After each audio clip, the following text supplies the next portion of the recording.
Yes, hello. I am James Rowlands, and today we are live. Not only that, but it's the 450th WNR, and it's WWE Survivor Series 2022. I'm not alone. I have a pleasure to be joined by the entire WNR team. But first, war! Huh! Yeah!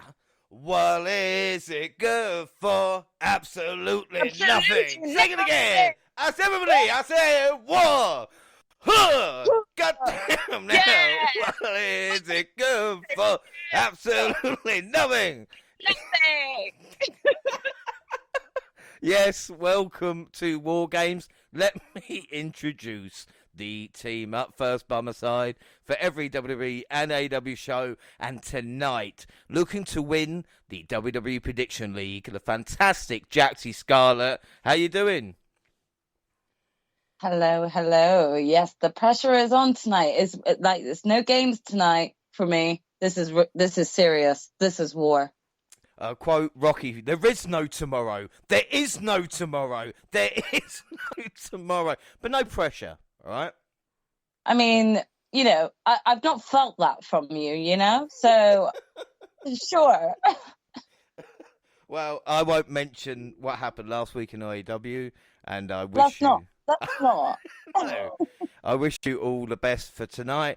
Up next, our resident NXT and New Japan expert, and a man looking to dash Jaxie's dreams. It is Monty. How's it going, fella? I'm holding on. You just mentioned Jaxie. The pressure is on. It's legit. I talked the big game the other day, but I'm feeling it. I'm nervous, so I'm ready to get into it. But I have to apologize to everyone who was born who's like 21 years and younger. You have no clue what the hell that intro song was. I'm sorry. They old. I told y'all once before they old. Well, great start, Monty. We're of course live, so I can't edit this out. But I'm going to do this is last, but by no means least. And if Monty didn't like that one, he ain't going to like this one, because I quote the great Huey Lewis. Kids, Google it. The power of Gina is a curious thing. Make one man weep, make another man sing. Change a hawk to a little white dove. More than a feeling, that's the power of Gina. You don't need money, don't take fame, don't need no credit card to ride this train. And it's sudden, and it's cruel sometimes, but it might just save your life. That is the power of Gina. Welcome, Gina. I assume you have a DeLorean, or at least like a sports almanac, to know the future for tonight's event. Of course. But the DeLorean is always going to be look towards Ricky Starks. Aside from that, I will be the best person that I can with these predictions tonight. Well, and I hope you guys can take my predictions for the best that I can do. Well, like I said, if you can see anything, if you feel anything happening, just let us know, and just because exactly. Like I said, any spoilers would be much appreciated. Any form of G site. Yeah. G site is on the way. Exactly, like I say, Gina Voyan will be paying attention. But so much on today's show, all the latest news, Raw and SmackDown history of Survivor Series. But we start with the Soccer World Cup, or should I say, the Soccer World Cup. Yeah, soccer, not football, not kickball, soccer. Sorry, Monty, I apologise in advance. I'm not going to really stop. Jaxie and Gina, I know you're not football fans because you support Arsenal. Ouch. Oh, you went there. I'm sorry. Went there, guys. Oh, snap. James, you better watch yourself, Well, you better take care of yourself, bruv. You never know. Well, no, I will say the Three Lions, we are very disappointed with this recent game, but our first game tells all. Yeah, our first game tells all, okay? So we had a 6-2 win in our first game. Exactly. And it's just unfortunate that the USA kept us on our toes. So you're lucky. That's what I can say to you guys. You're lucky. Oh, glory. Sorry, Monty, but you can't even say that the US had luck on their side because they were just as crap. If I'm honest, like both teams just like didn't dominate at all. So we'll see what the next round says. But yeah, it was just a bit of a disappointing match because it was kind of boring, and we just saw a bunch of footballers acting like little high school kids. Tripping over the blades of grass. It really didn't help seeing the England team play the way they did, and then seeing Butch lose his match the way he did. I was like, wait, in the same day, England lost twice. Wow. Exactly. You see what I'm saying, Monty? England didn't actually lose, but we consider it a loss because it was against America. No, but to be fair, technically, because this is still a draw, y'all still can keep James Corden. I'm just saying. Y'all can oh my goodness. Yeah. Well, come on, man. I was saying. With regards to James Corden, you guys can have him. Monty, take him. Have him. Wrap him up in a bow tie and just have him. Because the UK don't want him. Well, I'm about to say, if anybody doesn't know, if anybody believes, or whether it is a Soccer World Cup, and of course we had the USA versus England. Yes, England is different to Britain. Anybody doesn't know, we should say. And again, something like a goaltender, goal defender, a kickball, quarterback. We got linebackers. We got the attacking zone. We got the end zone. We got touchdown. We got a home run. Best one I heard. The game last night ended in a tie. It's a tie game. The game is real tie. He got a bucket. This game is a real three-pointer. Like I just the Americans and there's no way somebody said no. And in the crowd, every 15 minutes, USA. Oh yeah, just that's on brand. My God, fair play to you, Monty. Like I said, it was a tough battle as it was, and we didn't see any touchdowns. Unfortunately, like I said, the goaltenders played quite well. But it is disappointing. But again, like we talk about, USA can still go through if they beat Iran, which, again, what could possibly go wrong in a match like that? But I'm saying, Monty, do you watch ask Argentina, and they'll tell you straight. Yeah, well, Germany aren't doing that good either, so you know what I'm saying? But do you watch a lot of soccer, Monty? Have you? Is it just a sport you think women do? Because I know, like in America, that was quite successful for a while. But we have got the MLS though. So is there? Yeah. I'm not saying you've ever been to a game, but have you ever watched 2 minutes of it? Well, in college, I had to record a couple games. That was my job. So I did some college soccer over here, but nothing major I've ever been. Of course, it's not as big, but I do keep up with it. But I'm not gonna lie, like I care about it too much. Like no, like I was mostly a fan through FIFA. FIFA got me to watch a few big games throughout the year, but not too much. So, but it's plenty of the thing is about America. It's plenty of Americans people who are are immigrants and all that. I remember going to college and when the World Cup was going on, when I was a freshman, the clubhouses and all that used to be all types of coaches just go to one room and just watch the World Cup and just lose their minds. And I used to watch it and enjoy it. But yeah, it's funny how serious we take it. I honestly think the only reason why you get any trash talk from Americans is because we're playing you guys. It's always something about being matched up in England with England in any type of way. The USA are always going to try to, rub it in or actually care about it for a change. But it's like you mentioned, our women's national team is probably way more popular than our U.S. men's national team. So it's definitely more of that thing going on over here. But I watched it every now and then, but I'm not going to pretend to pay attention to FIFA as much as plenty of other people do around the world. And it's like I said, it's other Americans who like it more than I do too. Well, no, I don't want to say anything, but the Lionesses did win the Euros, and we're probably going to win the World Cup as well. So USA probably won't do it. But again, it's not about us. Like I said, with England, we'll see what happens. And the other thing that annoys me is the MLS, the way the Americans are. The teams sound so much better. So you've got like San Jose Earthquakes LA Galaxy, Yeah. Seattle The Sounders. Galaxy.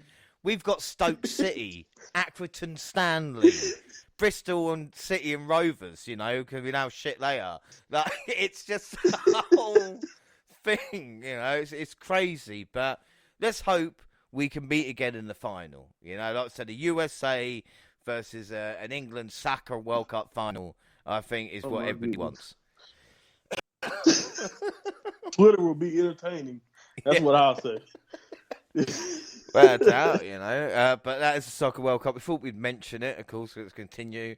The final, USA versus the English, will be December 18th. Anybody's interested? Put your money on it now.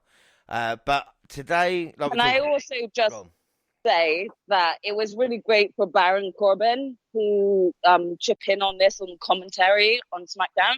I love the fact that he kind of brought the World Cup into, you know, the SmackDown World Cup tournament, because obviously there was Butch with his match. So for me, I really enjoyed the fact that Baron brought that in, talked about the Three Lions, and it kind of just... You mean Wade Barrett, not Baron Sorry, Corbin? On I commentary. said the wrong name. Yeah? Yeah, you are. Because Wade Barrett was the one talking about it. Guys, ignore me. I mean Wade Barrett, but I love the fact that he touched on it because he is British. It brought more light in my eyes. Not only that, but I'm just going to go full UK-bred person here. But screw you, Michael Cole, for even trying to make a commentary about the fucking football match like you actually know what soccer is. Yeah. Sorry. Michael Cole knows who's a good fucking striker on the England team. Yeah. Fuck off, Michael.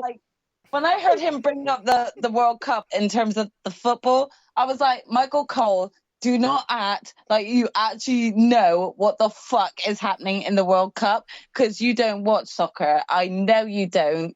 So don't even act like you know. He definitely just checks the scores on the Sky Sports. That's the piece there, coming to take Michael Cole away for the prediction. Well, as you can say, like we talk about the World Cup, hopefully we can go away, but we'll talk about it if it's more successful. If we get knocked out, we will never mention it again. We'll talk about the 450 shows as well, WNR450. I'm not going to make a big deal of it. I don't know if you can tell, but I think some of us have been celebrating 450 shows today already. So if you do hear that, that during the show, I think it'd be fair to say. But as the show itself, do 450 shows. It has been a long time. And I've got to admit to you guys, at this moment in time, it's probably the most fun I've had doing podcasts at this moment in time, just because we just don't know what's going to happen on a week-to-week basis, especially when it comes to the wrestling this year. It's been fucking mental. And it is a joy to do the show. And the trick is as well, and people ask me as well, you know, the more you guys talk and watch, the less I have to do, which, again, I've got no problem with that. You know, it's like, as soon as Jaxie said she watched the AEW Media Scrum, I didn't have to. Fine. I've got no problems. And again, another thing we'll talk about. James, you lazy asshole. No, that's what it means to be a team, you know. I was definitely interested to hear what Tony Khan had to say in that media scrum, so I was more than happy to kind of share my thoughts on it. So thank you all for listening, whoever did. Yeah, that was it's much appreciated. And yes, Gina, I'm lazy, but you guys have given me reason to be. You know, so look at that as a positive. It's always a positive, James. I will take that. But we talk about as well, it's weird, the time differences. I mean, Monty, I don't even really think at this moment in time, all the people have asked, you know, been doing it for so long, what kind of time do you record podcasts?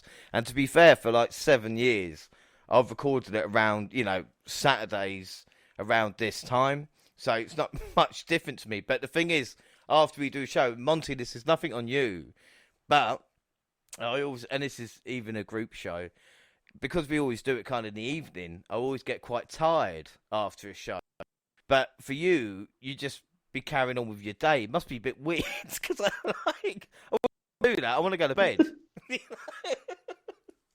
Yeah, sometimes it's definitely y'all. At first, especially when I first started doing these, you would catch me off guard, and as we start doing the group events, all of you would, because you guys would be talking about it and saying good night or saying things like, I'm about to close, I'm about to be done for the night, I'm about to go to sleep or something like that, and I'm just like you said, it's 3-4 p.m. over here, so. I just like, okay, well, do your thing, and I'm just gonna continue, like you said, continue my day, like nothing's going on. So yeah, at first it was definitely something I noticed, but as I've gotten used to it, it's all a part of it now. Yeah, without a doubt, like I said, it's like I said, it's been good, and we're going to continue as long as, like I said, everybody is happy. And of course, tonight is Survivor Series, and the WNR's first Survivor Series back in 2015 saw Dean Ambrose lose the world title, Roman Reigns winning and becoming WWE champion, and then facing Sheamus. So I'm glad things have changed in 7 years. Otherwise, I'd be getting a little bit confused, I suppose. But of course, that was when Dean lost to Roman and then Sheamus cashed in. So we're talking about favourite Survivor Series moments.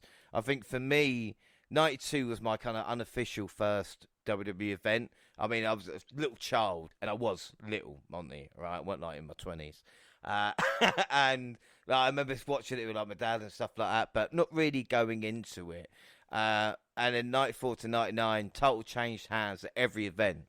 So Survivor Series did feel a bit special. Jaxie, for you, what's your first either Survivor Series moment or memory, and what's your favourite moment?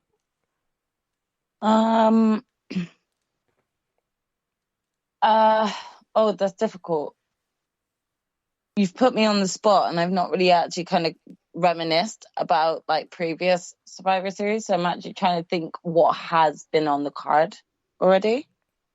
Yeah, well, I can run through it if it helps you guys out. Like I said, 94 94 to 99, the total change hands every event. 2003, maybe the best one ever. Personally, my one, the best one ever. Team Bischoff versus Team Austin. 2007, you had Edge making a return in a Hell in a Cell match. In 2014, Sting made his WWE debut. That's 8 years ago. And we thought Sting was old then, and he's thrown himself off structures every AEW pay-per-view now.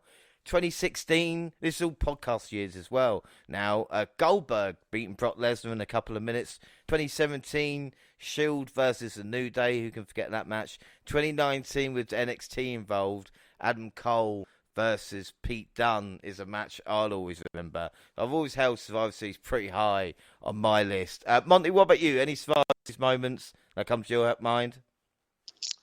I think you skipped over it. I think it was 2004. I vividly remember, I think Undertaker and Kane, buried alive match. I think it was when Kane took advantage of him. I forgot exactly how, but Kane won. And that set it all the way up for badass Undertaker to turn back the dead man Undertaker at WrestleMania. So, yeah, I remember. That sticks out in my mind. And of course, you mentioned Sting, but Ziggler from that night too. It kind of sticks out in my mind too when he survived because of Sting and all of that. So. Yeah. Okay, correct me if I'm wrong. Was it Survivor Series when Stone Cold got ran over at the end, or is that Stone Cold? Well, first with Monty, you're thinking of 03 because it's Vince Undertaker. 03. Okay, so I was right. Kane, okay, so cost him led to WrestleMania 20 in 04. So pretty much on the money. Like I said, in 99, Austin got hit by a car halfway through the event. Got Big Show won the title that night. Was that Rikishi? Because I remember in 2002, Paul Heyman sided with Big Show, didn't he? Was it Big Show? Yeah. Paul Heyman aligned himself with, but what Jaxie is talking about, I remember that like Rikishi. It was revealed to be eventually Rikishi, but the night of.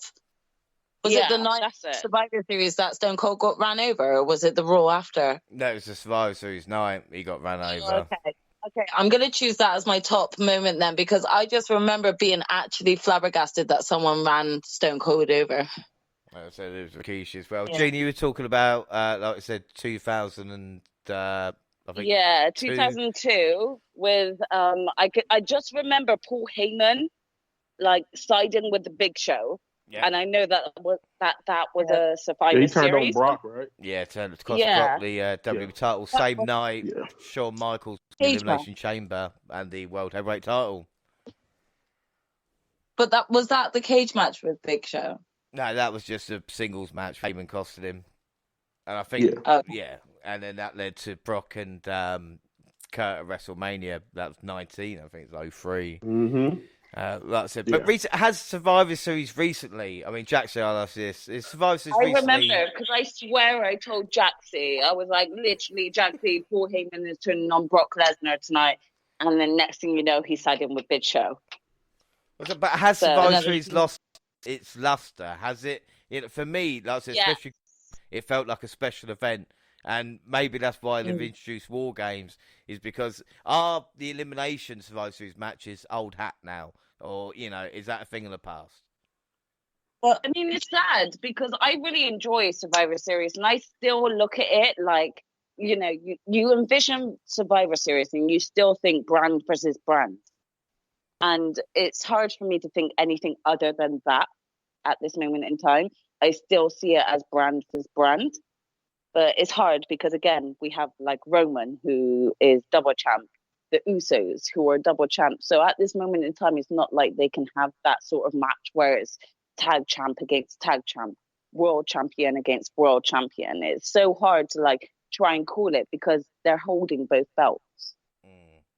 Well, this is the thing, but Monty, do you think they should get rid of the Survivor Series name and just literally have War Games in November, or do you think there's still even me reminiscing about it and about the name itself? It has so much history, man. Like you mentioned, I always think about like Undertaker debuted there, The Rock, if I remember it right, was in a Survivor Series match. So it just has such a great history and lineage that I really find it hard. It's like getting rid of Royal Rumble. In my opinion, it's in that same ilk, even if it hasn't been. And like you mentioned, the brand versus brand stuff, they kind of ran that into the ground. I think once NXT joined, they pretty much had ran that brand supremacy angle as far as you can get it. And when they came back the next year and didn't have NXT in it, they kind of really messed that up. And I kind of like Triple H's approach of trying to go back to the storytelling. Like we mentioned, a lot of these moments that stick out in your mind, Austin getting ran over, or like I said, the Buried Alive. Those were story-based matches that happened at Survivor Series.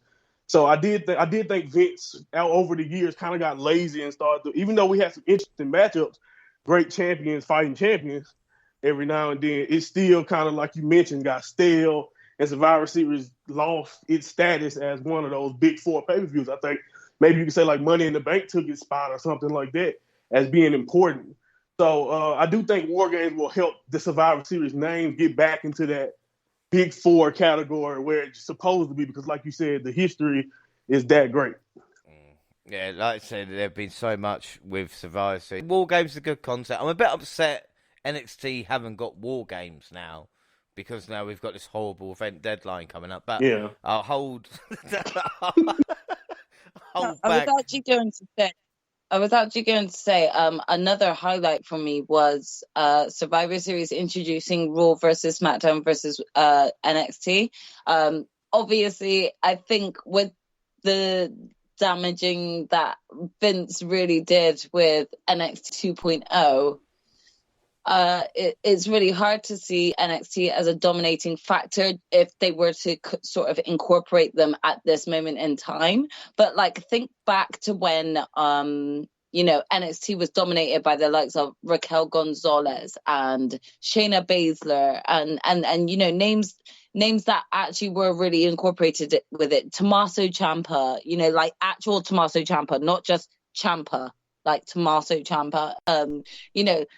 Real big names that actually were bringing something to NXT. I personally would actually love it if NXT got back to that sort of level of caliber, where we did get a sort of like a triple threat sort of situation that was always happening at Survivor Series, and with it eventually, kind of being rebranded as War Games. It's just been a shame with how the packaging has been for NXT 2.0 lately, because in that sense, I can see from a branding what sort of point of view why it would be better to sort of not do it as a brand war games this year round. So I kind of can't blame them for that. Yeah, well, the thing is, it's about stakes, isn't it? I think with matches, and the Bloodline match would have worked if it was 5-on-5 tag, no matter what. I mean, obviously we added war games to it, but I always remember Spice. I think like back in 2005, and it's so simple, and it was like the winning team can choose what they want, even if it's like an Intercontinental title shot or tag title shot, WWE, just whatever it was, and it means something. And the problem, you mentioned Money in the Bank. If we look at the last two Money in the Bank like winners, either it would be the men or with the women. You got Nikki Cross in there, you got Otis where nothing happened, Fury's nothing happened, and again then it loses its last, and you think, well, what's the point in that? It's like, for me, I'd love a King of the Ring tournament in June, and the winner of that would then go and face a champion at SummerSlam. I know they did do that with Brock Lesnar back in 2002, but again, and I think with Survivor Series, if they say tonight, the winning team. Story-wise, that would make sense. It would make sense, and they just don't do it by a story. And it's like, why? Why are you not doing this story? Because that would make so much sense. I think even the Night Team came back. They were fighting for their job, so it's just like any type of story. Yeah. It could work. It's like, as much as I am enjoying it right now, again, having Roman Reigns as the undisputed champion on both brands is causing it hard is making it difficult to actually think of a King of the Ring tournament, when right now they're clearly trying to kind of figure out who it is that's going to dethrone him. We kind of just need to get to that stage now, even though I don't want it to happen because I'm loving everything to do with the bloodline. At the same time, we do need to think about separating both of these belts now, because we're not being able to get enough momentum on either shows because of it. So, yeah, that's the big issue. Yeah, it's like everyone is waiting to see Roman because he holds both belts, and it's not a bad thing, but Roman's not on every show. So it's kind of like, especially with Bray Wyatt and people like that coming back, it's kind of like, well, you should really separate the belts again so that you have two people sort of dominating both shows. And then that way fans are seeing, the both of the belts, rather than just sort of, oh, we'll wait until Roman can show up on this date, or wait until Roman could show up to this show. And as much as I love my Daddy Reigns, I'm sorry, but if I'm not seeing Daddy every week, it makes it pointless for me, because that's what I'm watching the show for. And right now, that's how fans are seeing it. We're watching the show to see the Usos, to see the Bloodline, to see everyone. And at the moment, we're only getting one on one show and then all of them on another. So I don't know how long that momentum is going to last. Well, it's going to be a difficult one, because it's like you're going to get rid of the golden goose, and this is the problem with Reigns' title reign now, is what happens after. And it's all, like I said, have the right person and make sure that person has the right reign. It's all been good, Roman dropping the title, but if the guy then only holds it for a couple of months and it doesn't make the same, then what was the point, really? So like I said, it's going to be really interesting. 2023 could be even more interesting in 2022, as in ring and future of WWE and what direction we're actually going to go. Because like I said, so many returns this year. It's trying to fit them all in, and again, there's going to be people that miss out, and even in AEW, there are people that are missing out at this moment in time. But we're going to move on to a bit of news, and we're going to talk about the Welsh Government, because I know everybody wants to talk about that. And basically, they refused to answer how much funding it gave to WWE to host the Clash at the Castle event. So the Welsh Government actually paid WWE, in part, we don't know how much it really was, but to host, and now they are refusing, saying that doesn't matter what money we gave them, it was a massive boost to the economy, which no doubt... That's embarrassing. No doubt it would. I mean, WWE released their Q3 earnings, as they do, and they announced their international ticket sales. and they only had one event, mind you, one event which was Clash at the Right. Castle. They made $8 million just from ticket sales. Ooh. How, well, just Wait, put it in perspective. They made 8 million in the Clash ticket sales. Yeah, put it in You perspective. AEW got $1 million gate for like 12,000 at Full Then Gear. why didn't I Yeah. get free with my ticket? 8 No, where was your million. teeth? Your Like- teeth. They made more money from merchandise than any other event, including any WrestleMania of all time. Bruh. Just- and What? Run it up. no Yeah. surprises. WWE want to make this a yearly thing. Yeah, no shit. You think WWE? You think you want to make it a daily, like a yearly thing? Fuck. Infinite. Annually. The only money I spent at Clash at the Castle was in relation to the beer. So what they made for other people in terms of merchandise is like shit. I mean, Okay, well next time you come to the UK and Cardiff, I expect a free drink with my fucking ticket. well, Monty, like I know you've been to a Mania, but like the line for merchandise was like around the stadium. Like I couldn't believe Wow. it. That's how crazy I didn't they even were. contemplate and waiting in that line. I saw it and was like, oh fuck it, I'd actually rather wait in a line for a beer than actually the merchandise. So Yeah, Well- no, it was like that at Mania too, though. Like the merch lines were way longer than the concession stands or even the bathroom line, restroom lines or whatever. So, yeah, it's crazy though to think, like you guys mentioned, just all of that money. But you guys got a front row seat to see all of that money being passed around. So just think about that. You guys were in the building, but $8 million Yeah. was transferred to WWE. Wow.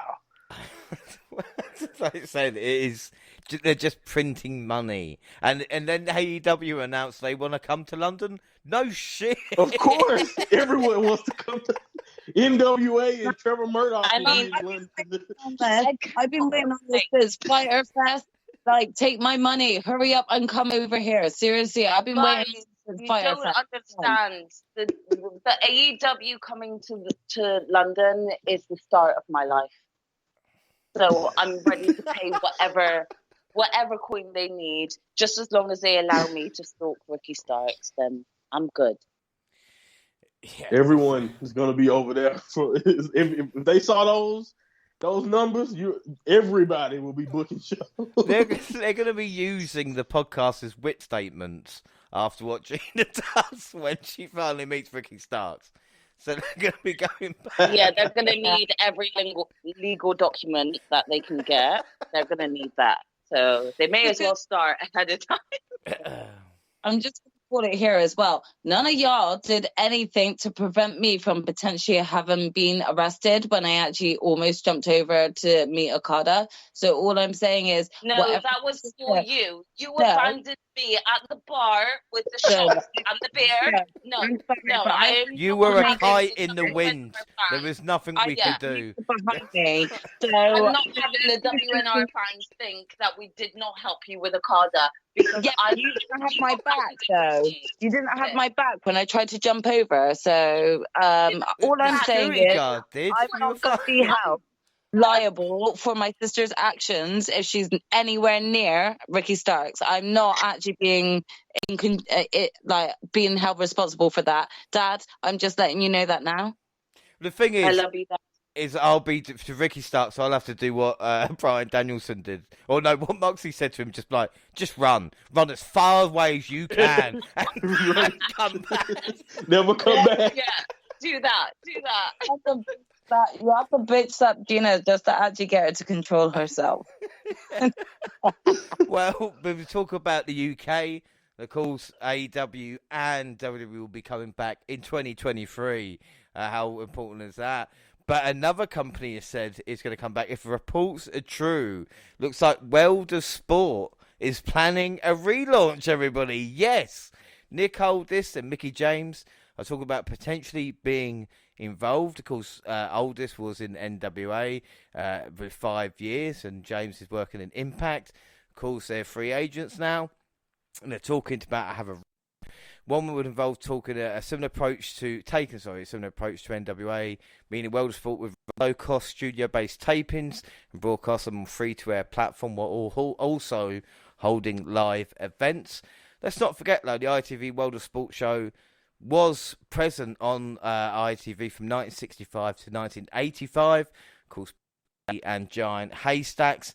In November 2016, we saw the brand revive for one show. 2 years later, we saw featuring live of Joe Hendry, Kip Sabian, Kaylee Ray for returning for a series of live events in 2019. Of course, our last World of Sports champion was Justin Sizem. He did beat, though, Rampage Brown. So, I suppose a little bit of respect. But, I mean, Jaxie, would you be interested in World of Sport or anything that's not WWE or AEW maybe go to see live in 2023? Probably not, but the only reason why I'm saying that is because I'm only just trying to now pick up New Japan. I think that I'm at my limit at this moment in time in trying to catch up. I've not even attempted to start the New Japan World Tag sort of tournament that's going on because I'm still catching up with Stardom. So at this moment in time, that's not my intention. I'm just trying to catch up with New Japan.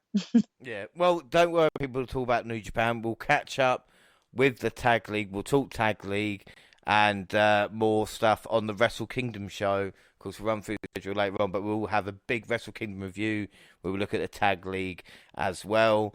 There was some news from that. You talk about Stardom as well. Monty, Kari is the new women's champion. I've not watched the match yet, so that's we'll talk about it more. I assume you did. Was it as quality?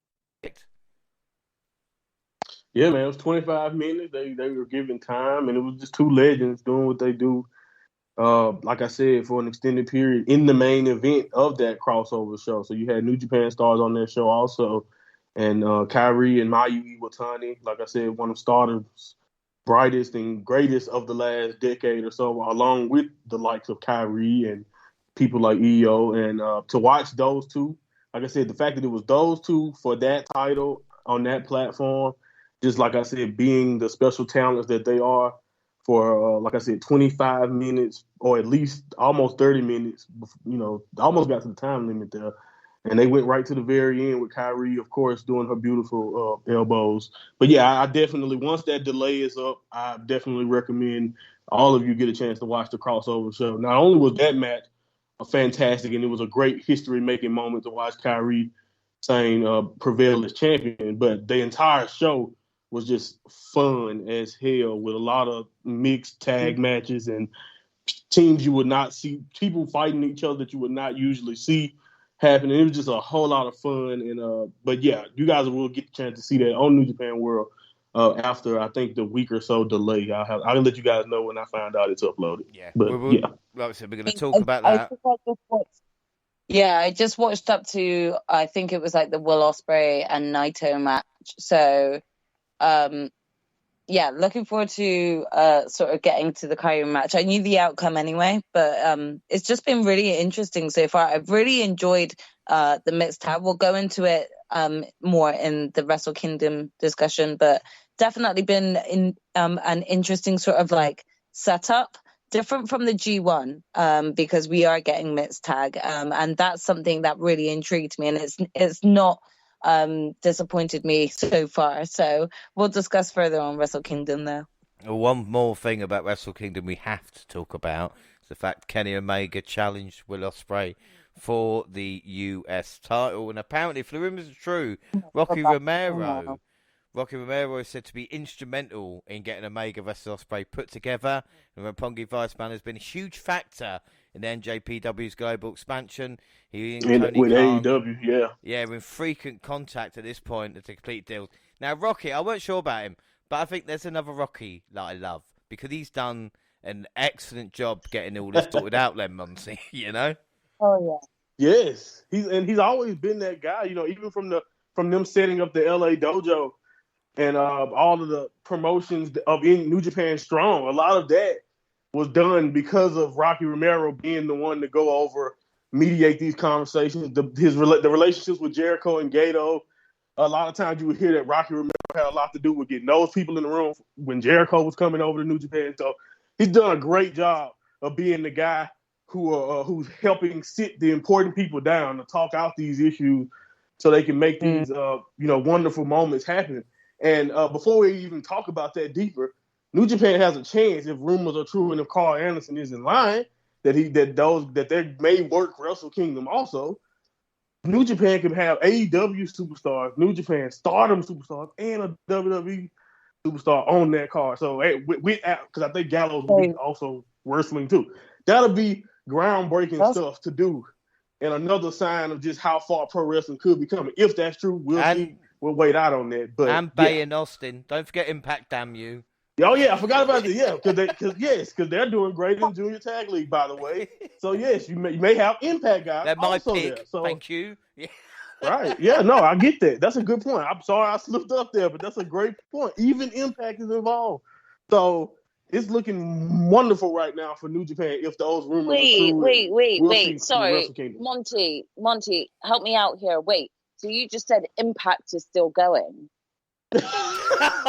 James, no, I'm gonna let James get it.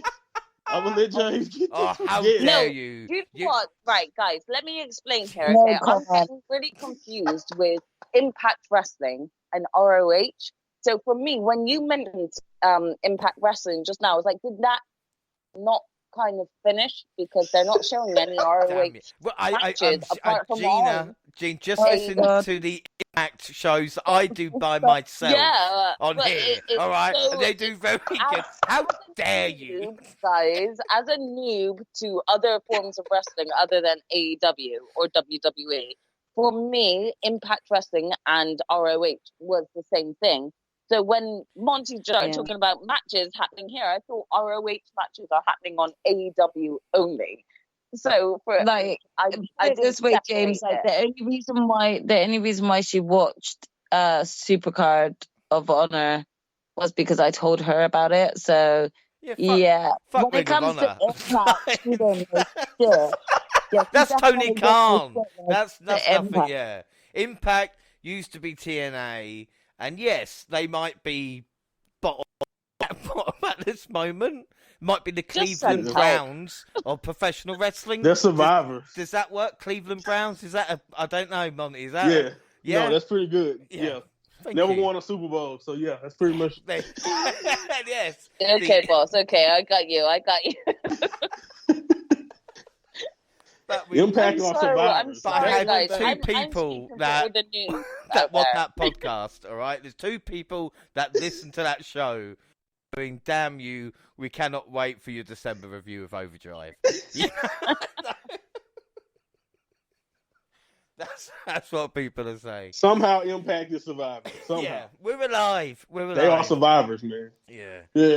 But like I said, Wrestle Kingdom is going to be huge, and we cannot wait to talk about that in the new year. And a story Jaxie broke to me as well was Great Muta to team with Sting and Darby Allin in a retirement match. Don't know if we know the opponents just yet.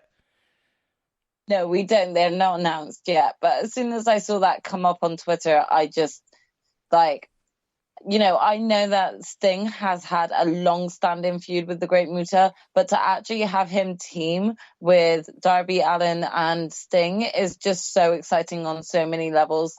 You've got two long-standing rivals, and then you've got sort of like a very popular, upcoming, hard-working young talent such as Darby Allin. Is just very exciting on so many levels. So yeah, I had to definitely shout and scream about my excitement for that match for sure. I'm not sure who the opponents will be yet, but whoever the opponents will be, that match will be great.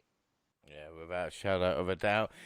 We go to the sublime to the ridiculous, because Tyrus is the new NWA champion. And again, Gina, NWA, Al and Jackson, and Monty, anybody want to know? It's different. No, True, I know. NWA is the National Wrestling Association that has been around I know. back in the day. I actually didn't. So I'm like, what? You're talking about the rap group, like No, NWA. we are talking about the company that was under the umbrella. Poor Harley Race. Well, I'm literally at one too. Poor Ric Flair. Lou Fez is rolling in his grave only because of the Tyrus thing. Nothing else right now. There's nothing. So many people out there. Just stay quiet. We are literally gonna do like a catch up on pro wrestling at some point, but I don't know whether either history, because I think we all need a little refresh anyway. But Tyrus, who used to be Brodus Clay, beat Trevor Murdoch. Yes, that one, if you're thinking at home. That Murdoch. Yes, Yeah. he's still wrestling and looking about what I think he'd look like. Yep. And of course, Matt Cardona. Brodus Clay has apparently, or Tyrus has got a show on Fox. So Billy Corrigan, who used to be in the Smashing Pumpkins, now owns NWA, not making this up, has gone a different direction and thinks Tyrus is going to work. Yeah. I did watch the match. It was as bad How? as it said. It was on YouTube. And it literally, Hold NWA on, put their hold stuff on. on YouTube.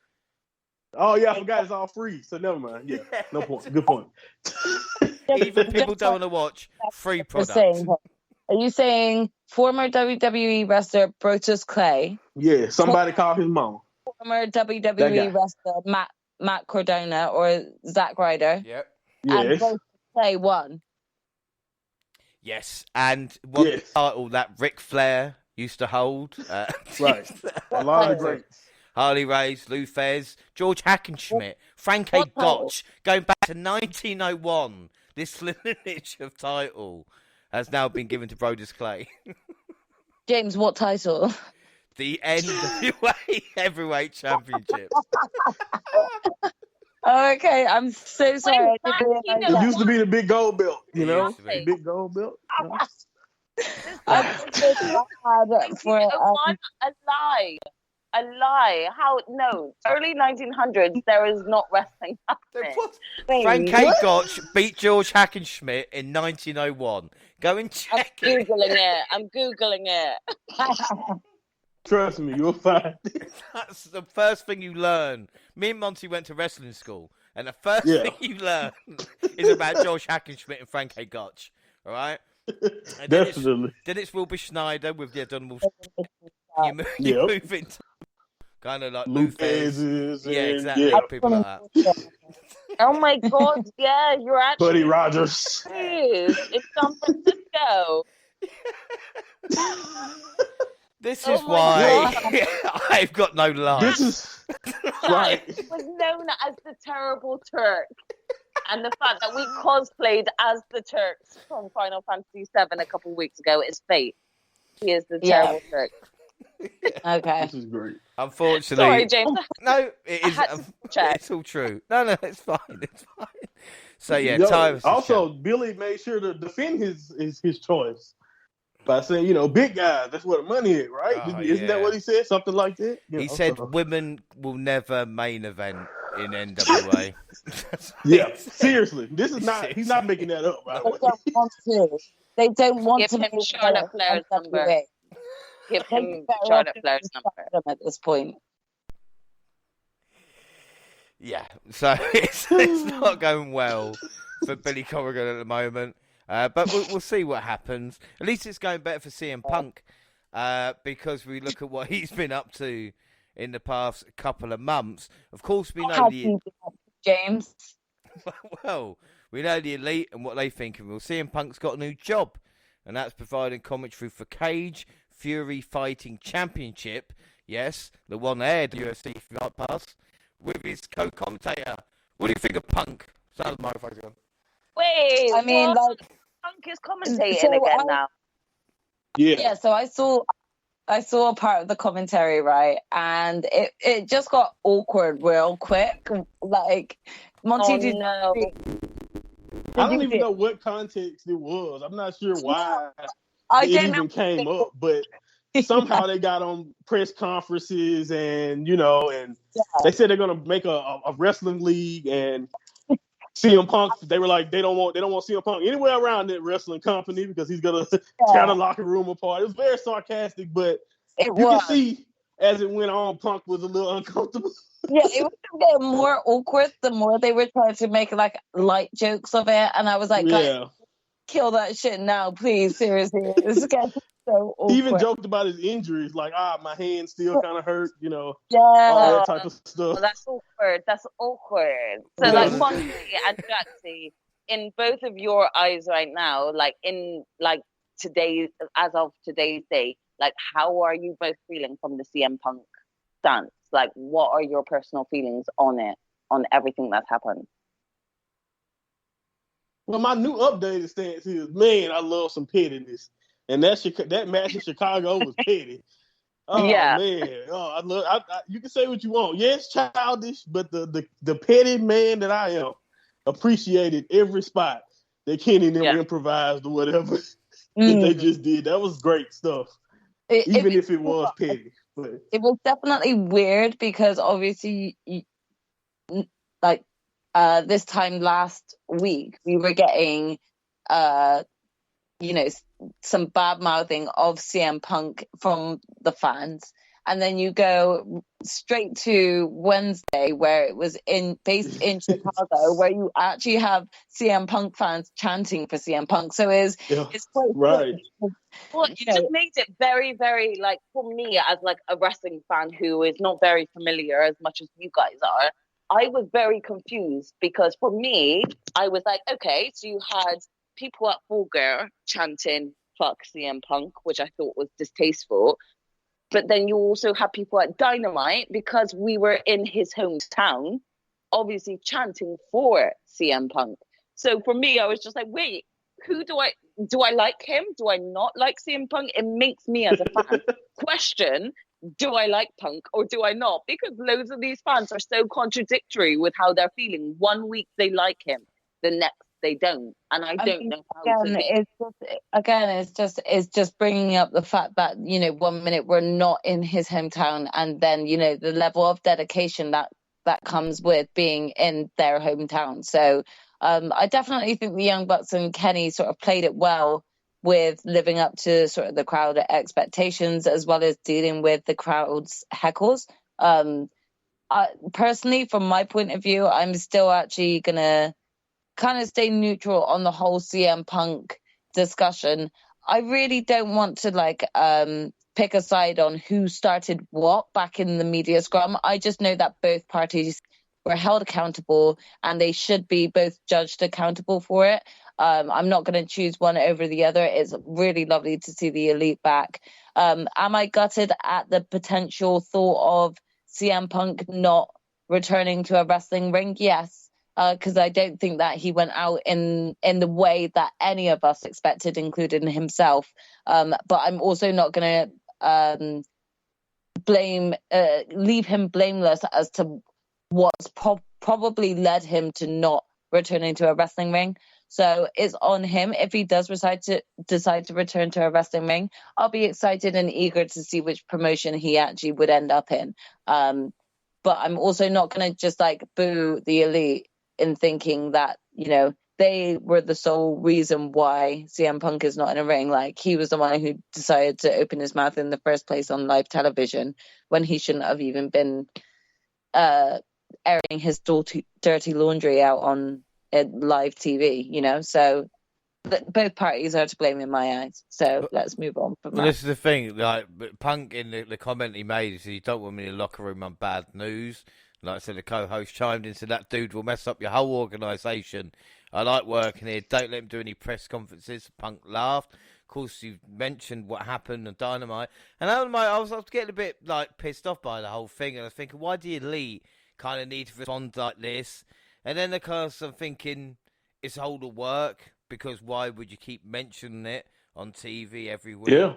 And then I thought, because you always think, wouldn't happen back in the day.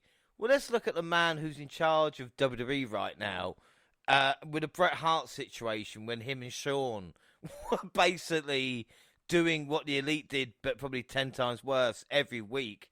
And when Brett did actually leave WWE, and they wrestled, I think, dressed as Brett. So it's all well and good, to the higher ground. But when things happen in the past, but the thing is, the similarities between Brett and Sean and this situation kind of eerie, especially when you think, where Punk lost the title, going away for a certain period of time, eventually coming up with that bad blood there.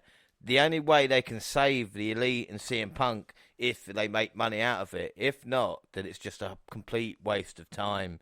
Then it's just not needed on television anymore. Just move on.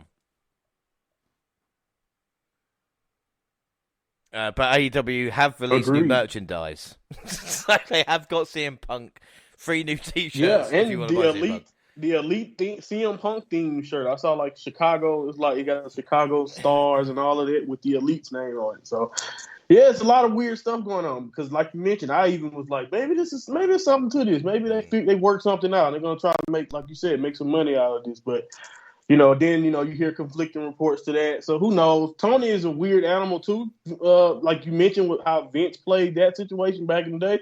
But Tony loves this kind of work, shoot, poking at real life type of stuff. So it's like, it really makes you wonder, like, what's really going on. So we just have to wait it out.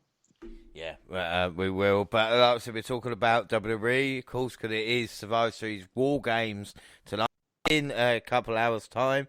So we're going to look at Raw and SmackDown. We've only got 3 Raws to look at with SmackDown, so we start November 7th.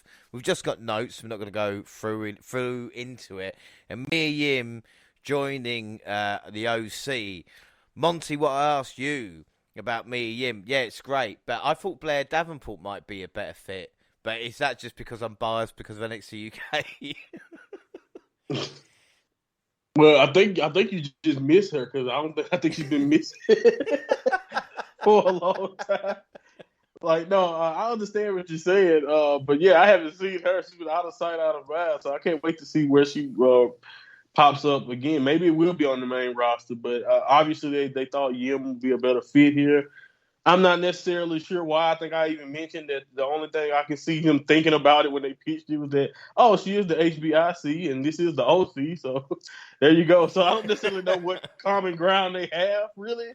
Or maybe like an Impact history. Do they all have Impact in common? No, nothing there either. Not that it matters.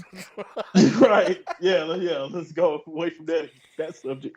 But yeah, so I don't know, honestly, but it was great and awesome to see her back because I think since we all know that they fumbled the way they presented her as, in her original main roster call-up, Reckoning or whatever it was. So it's just great that she is getting another shot at actually just being more like what we come to know from Mia Yim or, Meechin or whatever she has going on now. It's back to Mia Yim now, yeah. It's back to Mia Yim? They scratched that idea fast? Good job.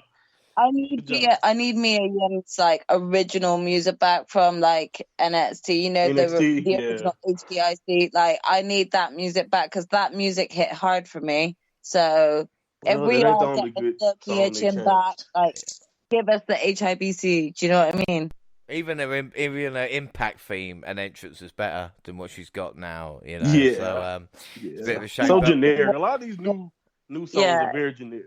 It's kind of the same how I feel with Shayna Baszler. Give us her original music back because that was so much more badass than the shit we got now. Well, we had Women's War Games announced. And, of course, War Games, the only bit of a know, like we talk about, very NXT concept. And so much so that I kind of look at War Games as the Undisputed Eras. Remember them? Remember when they could wrestle? I mean, it started last year, was it? It's like everything was fine. And now they've just gone away. The Undisputed Era competed in 4 of the 5 War Games matches. And, of course, the only member under contract, Roderick Strong. Other NXT War Games participants gone from WWE include, take a deep breath, Authors of Pain, Sanity, Keith Lee, Oney Lorcan, Danny Burch, Tegan Knox, Tony and Ember Moon. But, like I said, when War Games works, I hope they do EO's spot on top of the cage tonight. You will hear me cheer because my favourite War Games moment ever is Io Shirai with a trash can on top of the cage, the little look on her face, before she put it on and then dive from the top is probably the craziest thing I've ever seen. And let's not forget Chumpa and Adam Cole off the top as well. But like I said, War Games has been a success. Just give me a whole like little section of Io versus Oscar, and I wouldn't even mind her like hitting that moment with Oscar, but just give me that, because that's going to be the highlight for me. I think that highlight moment of seeing those two go off on one, especially that little Japanese one-on-one off spat they had, that was hilarious. Give me more of that, please. Without a shadow of doubt, but it's good that War Games is going to happen. Elsewhere on Raw, Nikki's the new 24/7 champ, but throw it in the bin. We'll try to. But the big story was that Seth Rollins was back out for the main event, which was an open challenge for the United States title. Bobby Lashley ended up taking out Mustafa Ali backstage and accept the challenge himself. He beat Rollins around the ringside area, slamming into barricade. Eventually, he was able to get a few shots, but the Almighty beat him down. Lashley was told to leave. This is when Austin Theory came out with the Money in the Bank briefcase. He officially cashed in.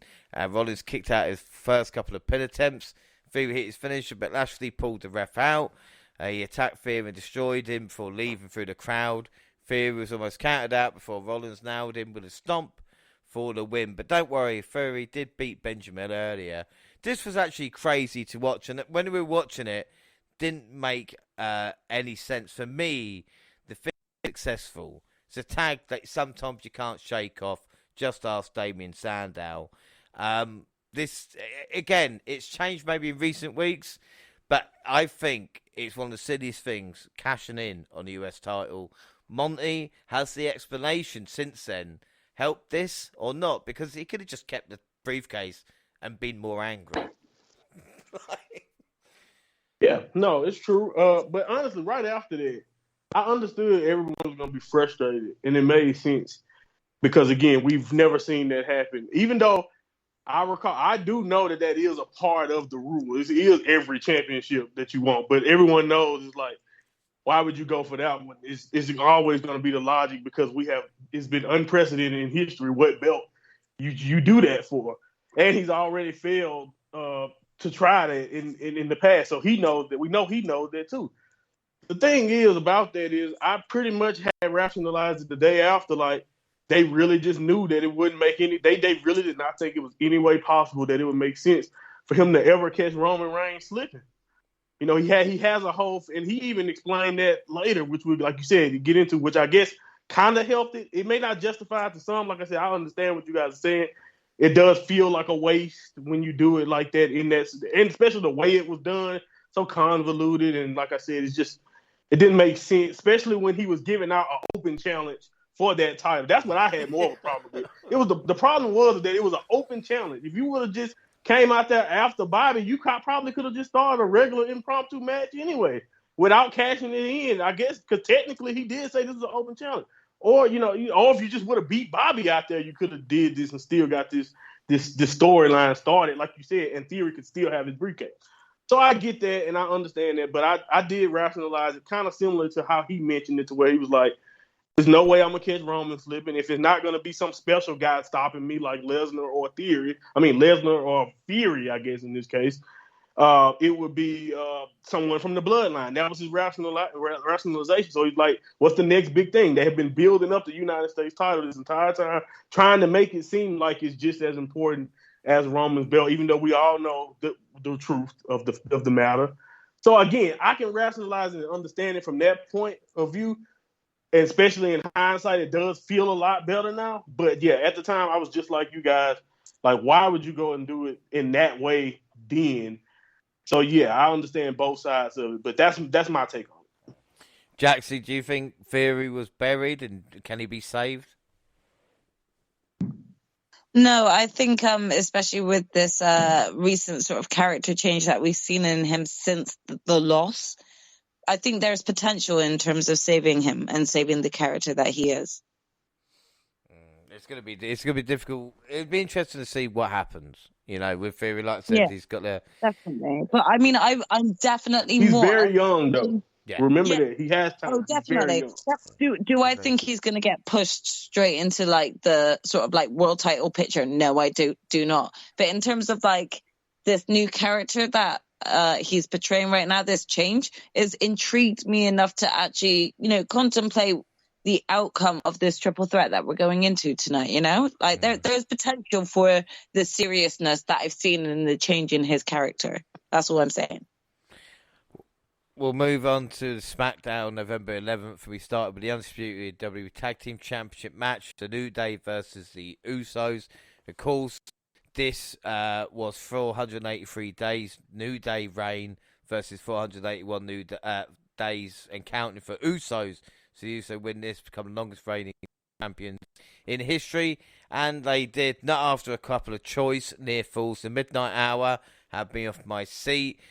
And we see the finish with Kingston getting hit with a 1D off the ropes for the successful title defense. History is made.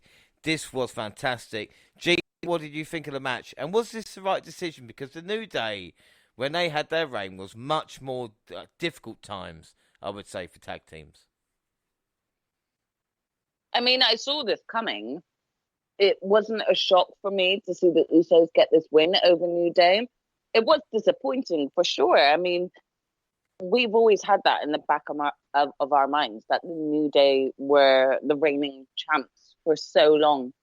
And when you saw the stats for Roman come up, you definitely, when I say you, I just mean you as a general audience member. When you see those stats for Roman Reigns and the fact that he surpassed almost every world champion out there with how long he's held that belt, you kind of had to have some sort of inkling in the back of your mind that Usos are definitely going to pass the New Day in terms of holding these tag belts for so long. I am very biased because I love the New Day, the Usos, sorry, but the New Day are so good, and it was really, really bittersweet to see them lose that stat to the Usos. So as much as I agree with it, because the Usos are a fucking amazing team. They are so good. And every match they've had with any tag team, let alone all of the matches they've had with New Day, it's been amazing. They've never had a bad match, against them.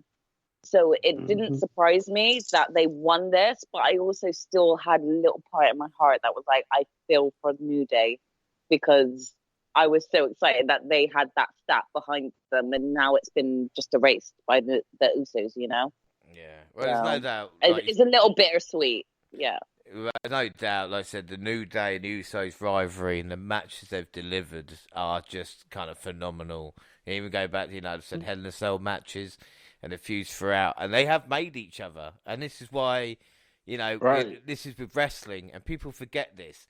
It's all right, well and good being the biggest star out there, but if you've got no one to face, then there is a problem. We talked this with Roman Reigns.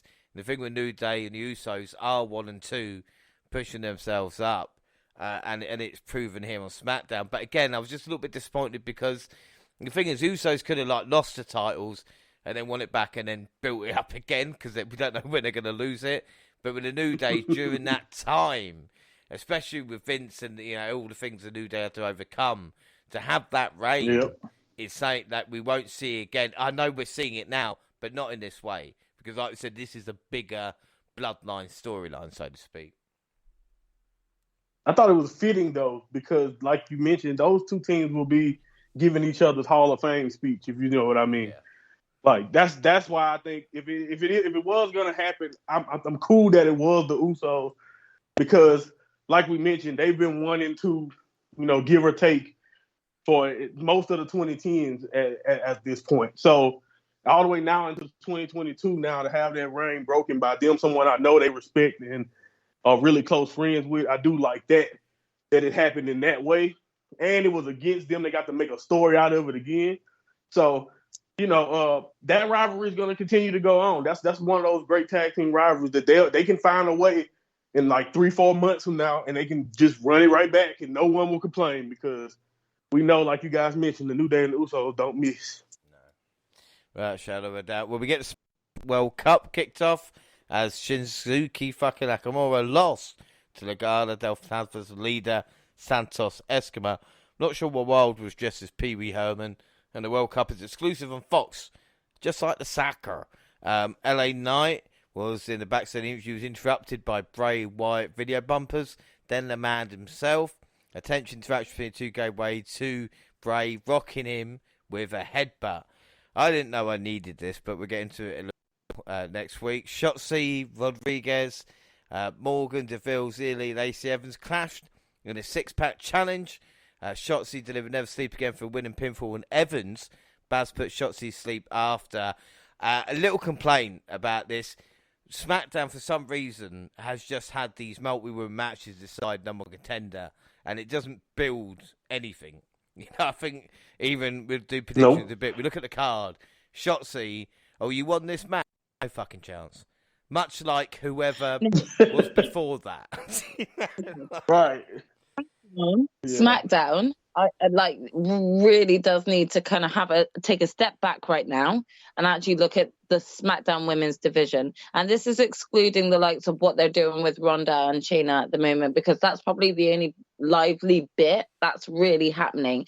You had the former Liv Morgan, who was the former women's champion, sort of like lying in the background after like her initial defeat, which is a little bit odd because you kind of want to continue like having the former women's champion sort of in a dominating factor, even if it is outside of like the fighting champion at the moment. So she's kind of just faded into the background. Like, we all know that Vince did a shit job with Xia Li in the first place, but I don't know what the fuck's happened to her.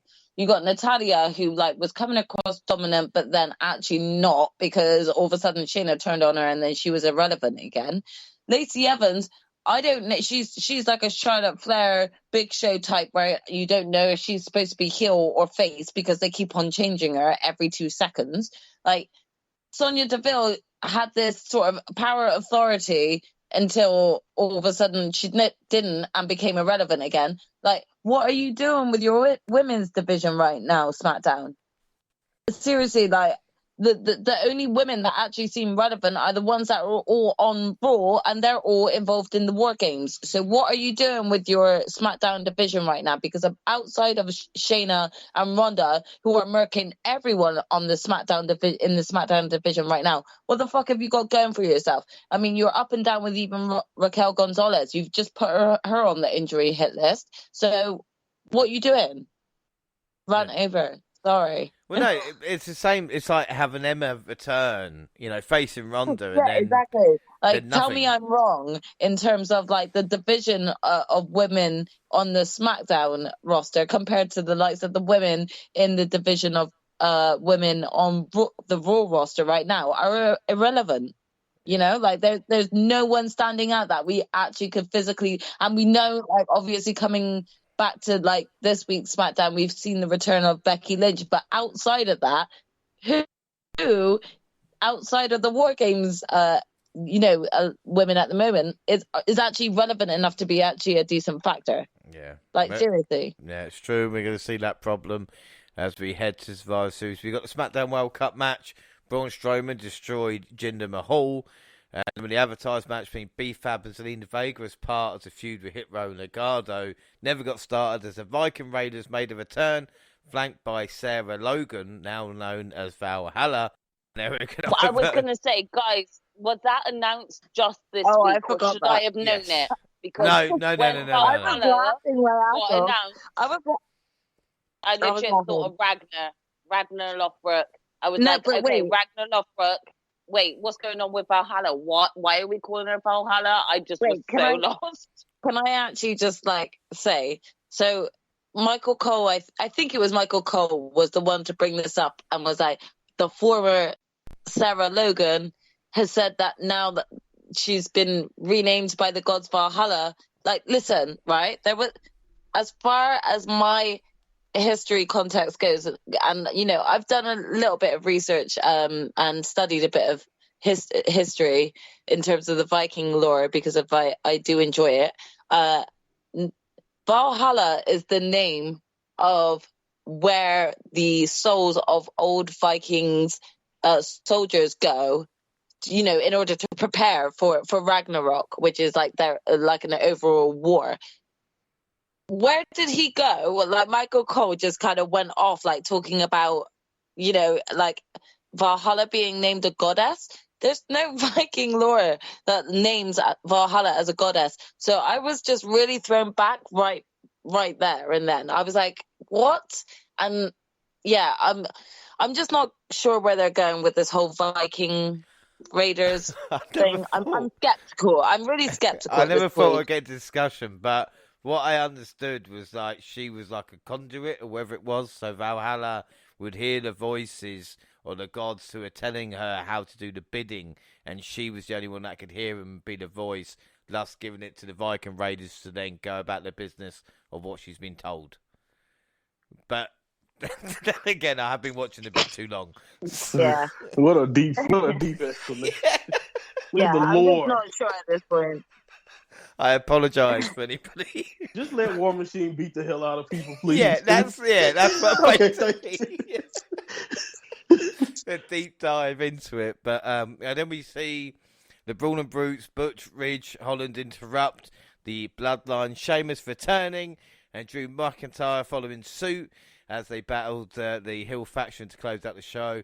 I was happy Drew got a great pop, even though he's been a fucking loser these past couple of months. And I'm his biggest fan, there's no doubt. Raw, November 14th. Ali showed guts but no brains versus Bobby. Mia Yim won her first match back versus Tamina. Like I said, her entrance was better in Impact. She later joined Bianca's team. Gable won his first match, I think, in about 4 years, beating Matt Riddle. They're burying Matt. I think that's what people will be saying. Right. Miz not building Gable. No. Burying Matt. Yeah. Miz apologised and got good heat from it. Theory explained that Reigns always had the bloodline. Now, Monty, I know you mentioned this as well, and I wouldn't mind, right? I wouldn't mind. Right. No, go ahead. I already know what you're going. You know what I'm going to say. Well, you know what I'm like. The Halloween episode of Monday Night Raw, which, was a couple of weeks previously, Roman Reigns coming out with Paul Heyman. Just the two of them. There were no Usos, no Solo, no Lashley, no Rollins, no anybody. So the question is, was Theory scared of what Paul Heyman could do? With Heyman, is he going, man, no, I can't cash in. You've got Heyman.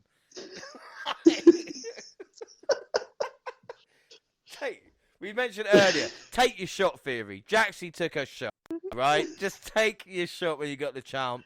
Beat up Paul Heyman and then try for Roman. He beat up Ziggler instead, but wasn't finished. And he attacked Seth Rollins after Seth had defended the main event versus Finn Balor. So interesting enough. What come along around this time as well, November 18th, 2012, was the Shield debut. And in that same week, 10 years later, Seth had the top Raw, Mox was the face and had the top title on AEW, and Roman Reigns is basically God. 10 years since, I cannot believe that's how old I am, that the Shield. I remember being a fresh-faced young man watching, who are these three young chaps? Well, actually, I knew because I'd been watching NXT at the time, but who would have thought, Monty, how much the Shield would have changed professional wrestling, considering this month ago their debut, and they really fucking did. I know a lot of people say that, but they actually did. I vividly remember people telling me, like, this Ambrose guy, he won't be around long. He ain't nothing. Like they was like, Self, he might be special. Roman, we know. Yeah, everyone knew Roman was gonna stick around. But it's so funny to me that at the beginning, how many people doubted how good Ambrose would be, and now you see, like you said, Moxley, his name is just as big as any of their names in wrestling. So it's crazy to think about that. But yeah, how far they have come since those classic, 6-man matches back in the day, or even when didn't their debut involve The Rock? That should let you know right there. It's been a while. No, well, it actually features Ryback, but yeah, that's a good point. Punk was still there too, though. That's my point, though. Yeah, yeah, it's just been a while. That's my point. So, Yeah, it's just awesome to see where they are now, though, man. Who would have thought that they would be on top of the world to this extent? Like I said, maybe at that time you can see Roman still being there, but to think the entire faction would be on top of the world like that, it's amazing to think about. It's great. I mean, Jaxie, like we said, and the progression of them as well. Like we talked about, we knew with Mox and Seth, but no one predicted what Reigns would be now. And I don't care what anybody says.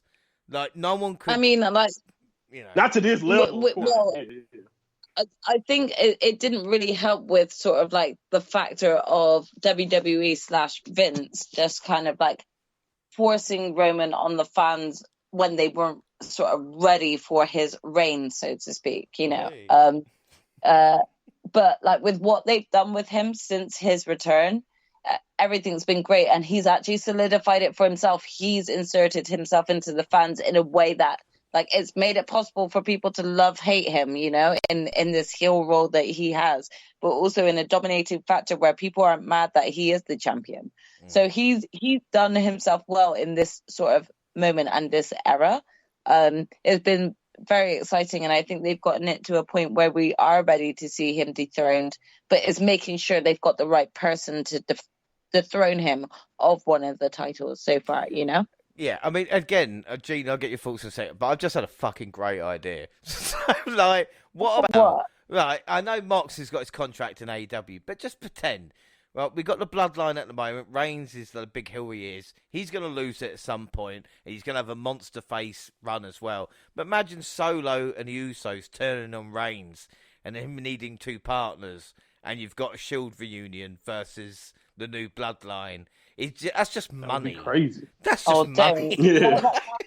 That's just like getting my hopes up for no goddamn reason right here. Because if that never actually happens now, I'm going to be incredibly disappointed. I mean... Gina, what about you? What are your thoughts on the Shield? Because they, like I said, they have changed everything in wrestling.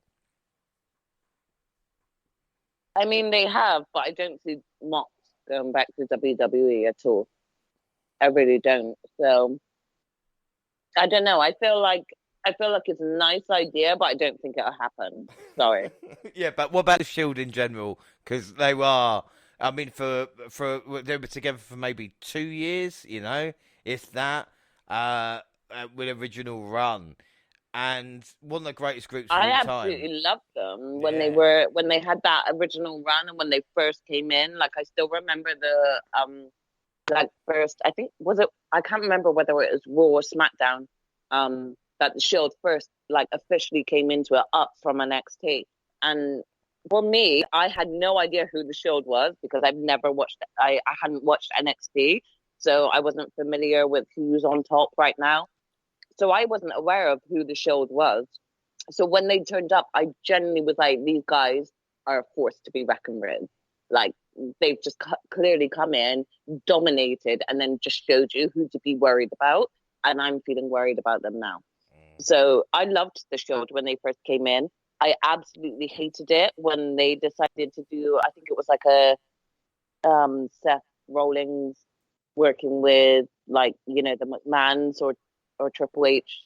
I really can't remember, like, the storyline, but I'm sure, like, it was pretty much along the lines of Seth Rollins kissing ass and them saying, yeah, we'll give you the belt if you kind of do what we ask you to do. And I think that's where they ruined the Shield. I think they should have just kept the Shield going as they were. They came in and they were dealing their own justice. And for me, I think they should have just continued with that. Yeah, like I said, it was a chair shot of her around the world, wasn't it? It was Shield versus Evolution, the feud. Because Batista had left, Triple H come up with Plan B, and that was bullshit. Rollins turning on the Shield, eventually getting the money back. But this is the beauty of it, because even with the Shield, there was never a leader in the group as themselves. And even talk about Dean Ambrose, it was Seth that was going to have the heel run with Reigns as the face, and Ambrose was so strong in those years in WWE. I mean, I know Jon Moxley now is awesome, but Dean Ambrose, still a former WWE champion, faced Brock Lesnar at WrestleMania. He did more than WWE ever thought of he was going to do. And now look at Seth, the way he is with the kind of... We always knew he had the wrestling talent, but this character now is kind of... Like we said, I think, Jackson, you mentioned it. If Seth Rollins was WWE champion now, would be set because we've got Reigns, he can carry on what he's doing, and we've got this Seth Rollins until Cody returns at the kind of Rumble if he does, and we've got another WrestleMania main event as well. Like that's the only negative thing. Imagine if you actually have both belts on Seth and Roman right now. Imagine sort of the war games that we would have gotten if we had both Seth and Roman on separate teams, like captaining it. So there's always going to be that sort of what if, in terms of Jon Moxley returning. Would I love it if they actually managed to somehow get him to like return even for just a one-off show? Yes, I would love it. Absolutely. Yeah. Do I think it's going to happen anytime soon? No, but like I said, we've always got those matches with the Wyatts. I mean, go back and watch Elimination Chamber 2014. Like that. Yeah. That is it. The Shield, like, no matter how many fans wanted to like either love them or hate them, the Shield were actually a formidable team, and they really did set a sort of like pace and a structure for how solidified teams really will be taken seriously within wrestling. Right, we'll move on. November 18th, SmackDown. Brute start the show. Sheamus tells us what Drew really means to him. And after these guys have been feuding for years, it's actually nice that they can be, because we know like Drew's Sheamus' best man at the wedding, and all this kind of stuff. So now we're actually seeing true emotion. SmackDown World Cup quarterfinal. Ricochet beat Mustafa Ali. Do you know what? I actually loved the story of the match. Karos beat Madcap Moss. That rhymed. Just going to say that match was great. I have to just give a shout out. That match was great, and they don't get enough, recognition for the simple matches they put on. Yeah, so I enjoyed that. These flippy floppy guys aren't too bad. Yeah, they're not too bad. Yeah. Emma checked on Moss after he lost the cross. Bray Wyatt made his way to the ring and waxed about the personal journey of being a better man. LA Knight interrupted his in-ring promo and claimed to accept Wyatt's apology before smacking him. Now we're even. Apology accepted. I can go my way, you can go yours, Knight said. After slapping the face, the decision you're about to make right now is going to change the rest of your life, said Wyatt. Knight, like you said, Monty, slapped him again, man.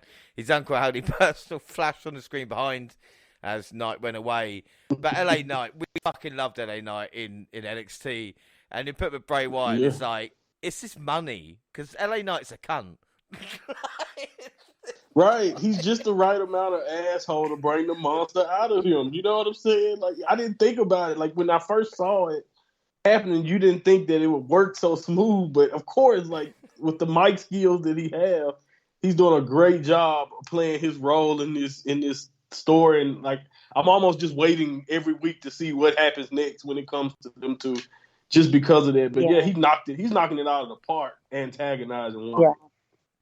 I must admit that, it took me watching this week's SmackDown to really kind of understand what's kind of going on between the LA Knight and Bray Wyatt story. But, yeah, it takes a certain level of asshole to actually bring out the worst in people. And I think LA Knight going back to that is really going to draw something out of Bray. I'm actually invested in this now more than I was this time last week. So, yeah, bring it on. You're right. LA Knight was found destroyed. Shotzi beat Baszler.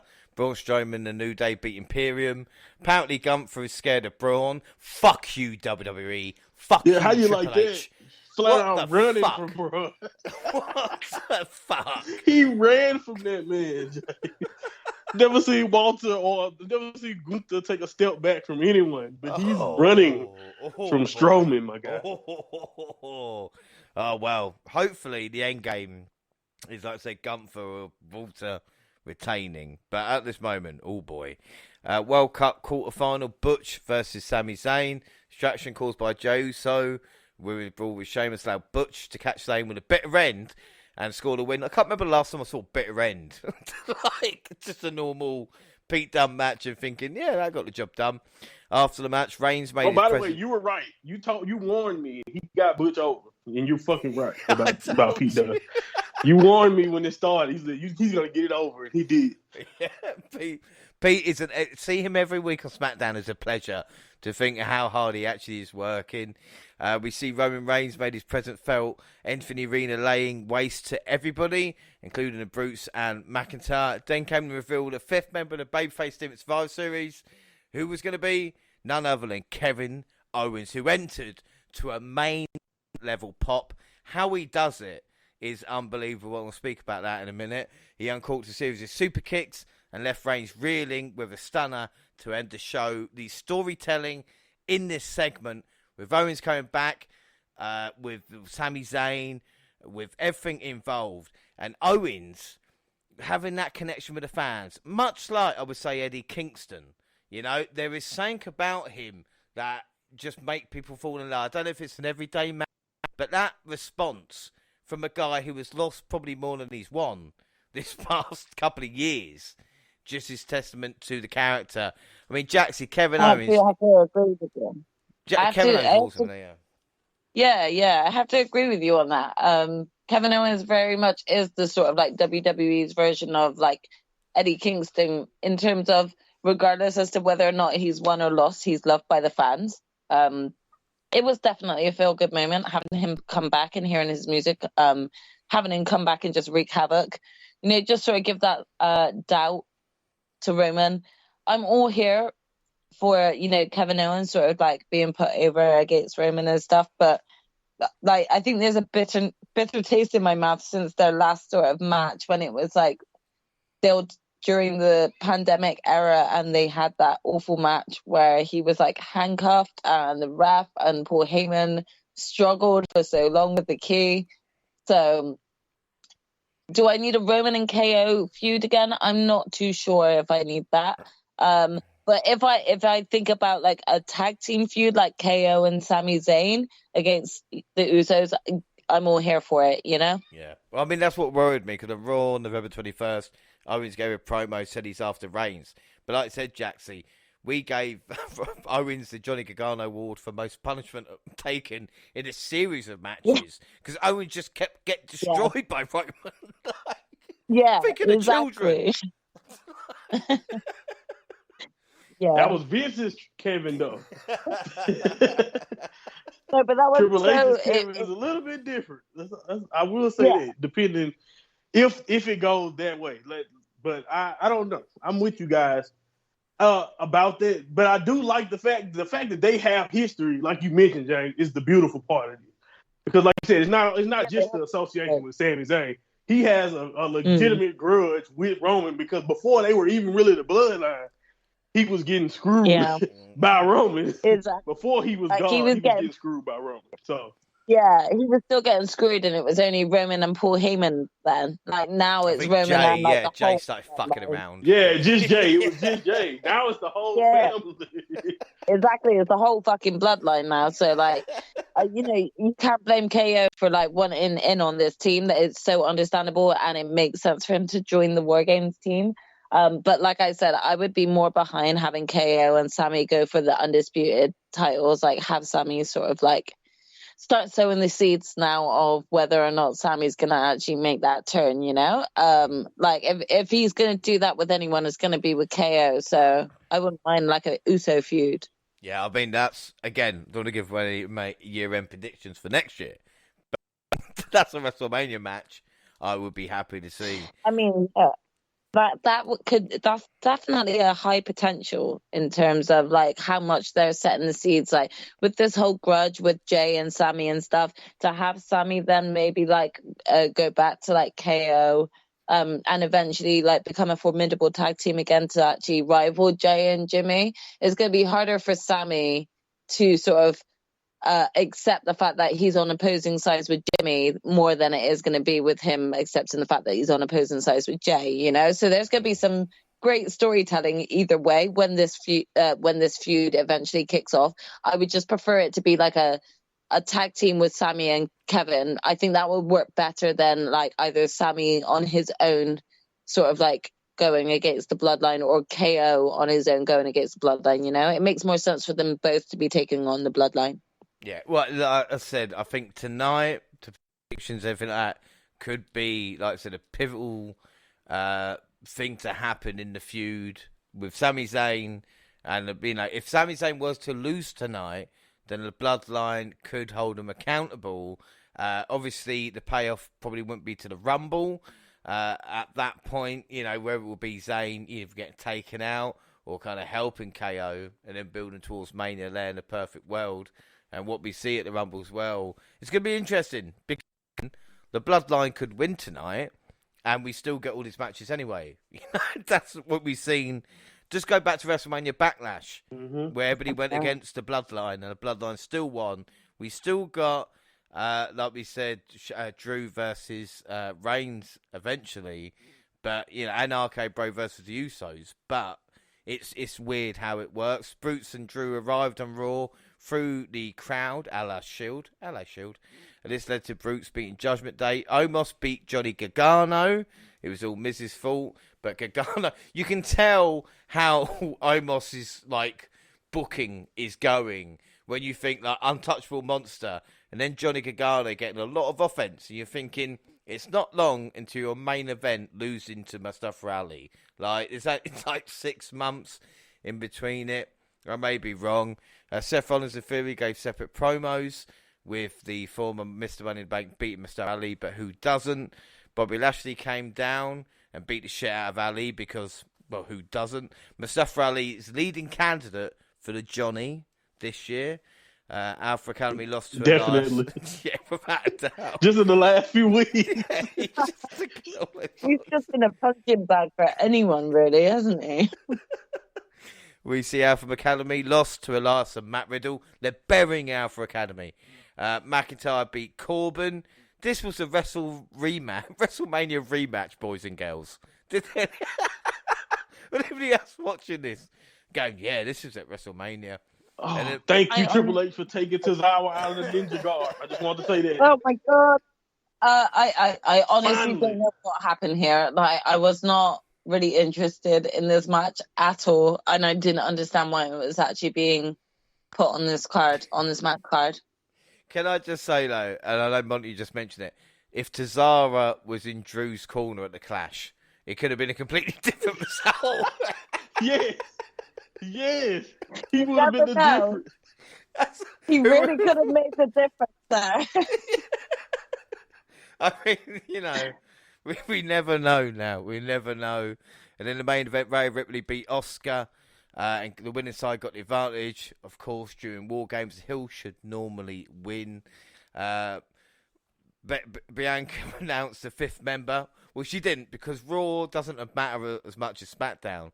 So we waited till SmackDown to announce it, which was November 25th. Happy Thanksgiving, Monty.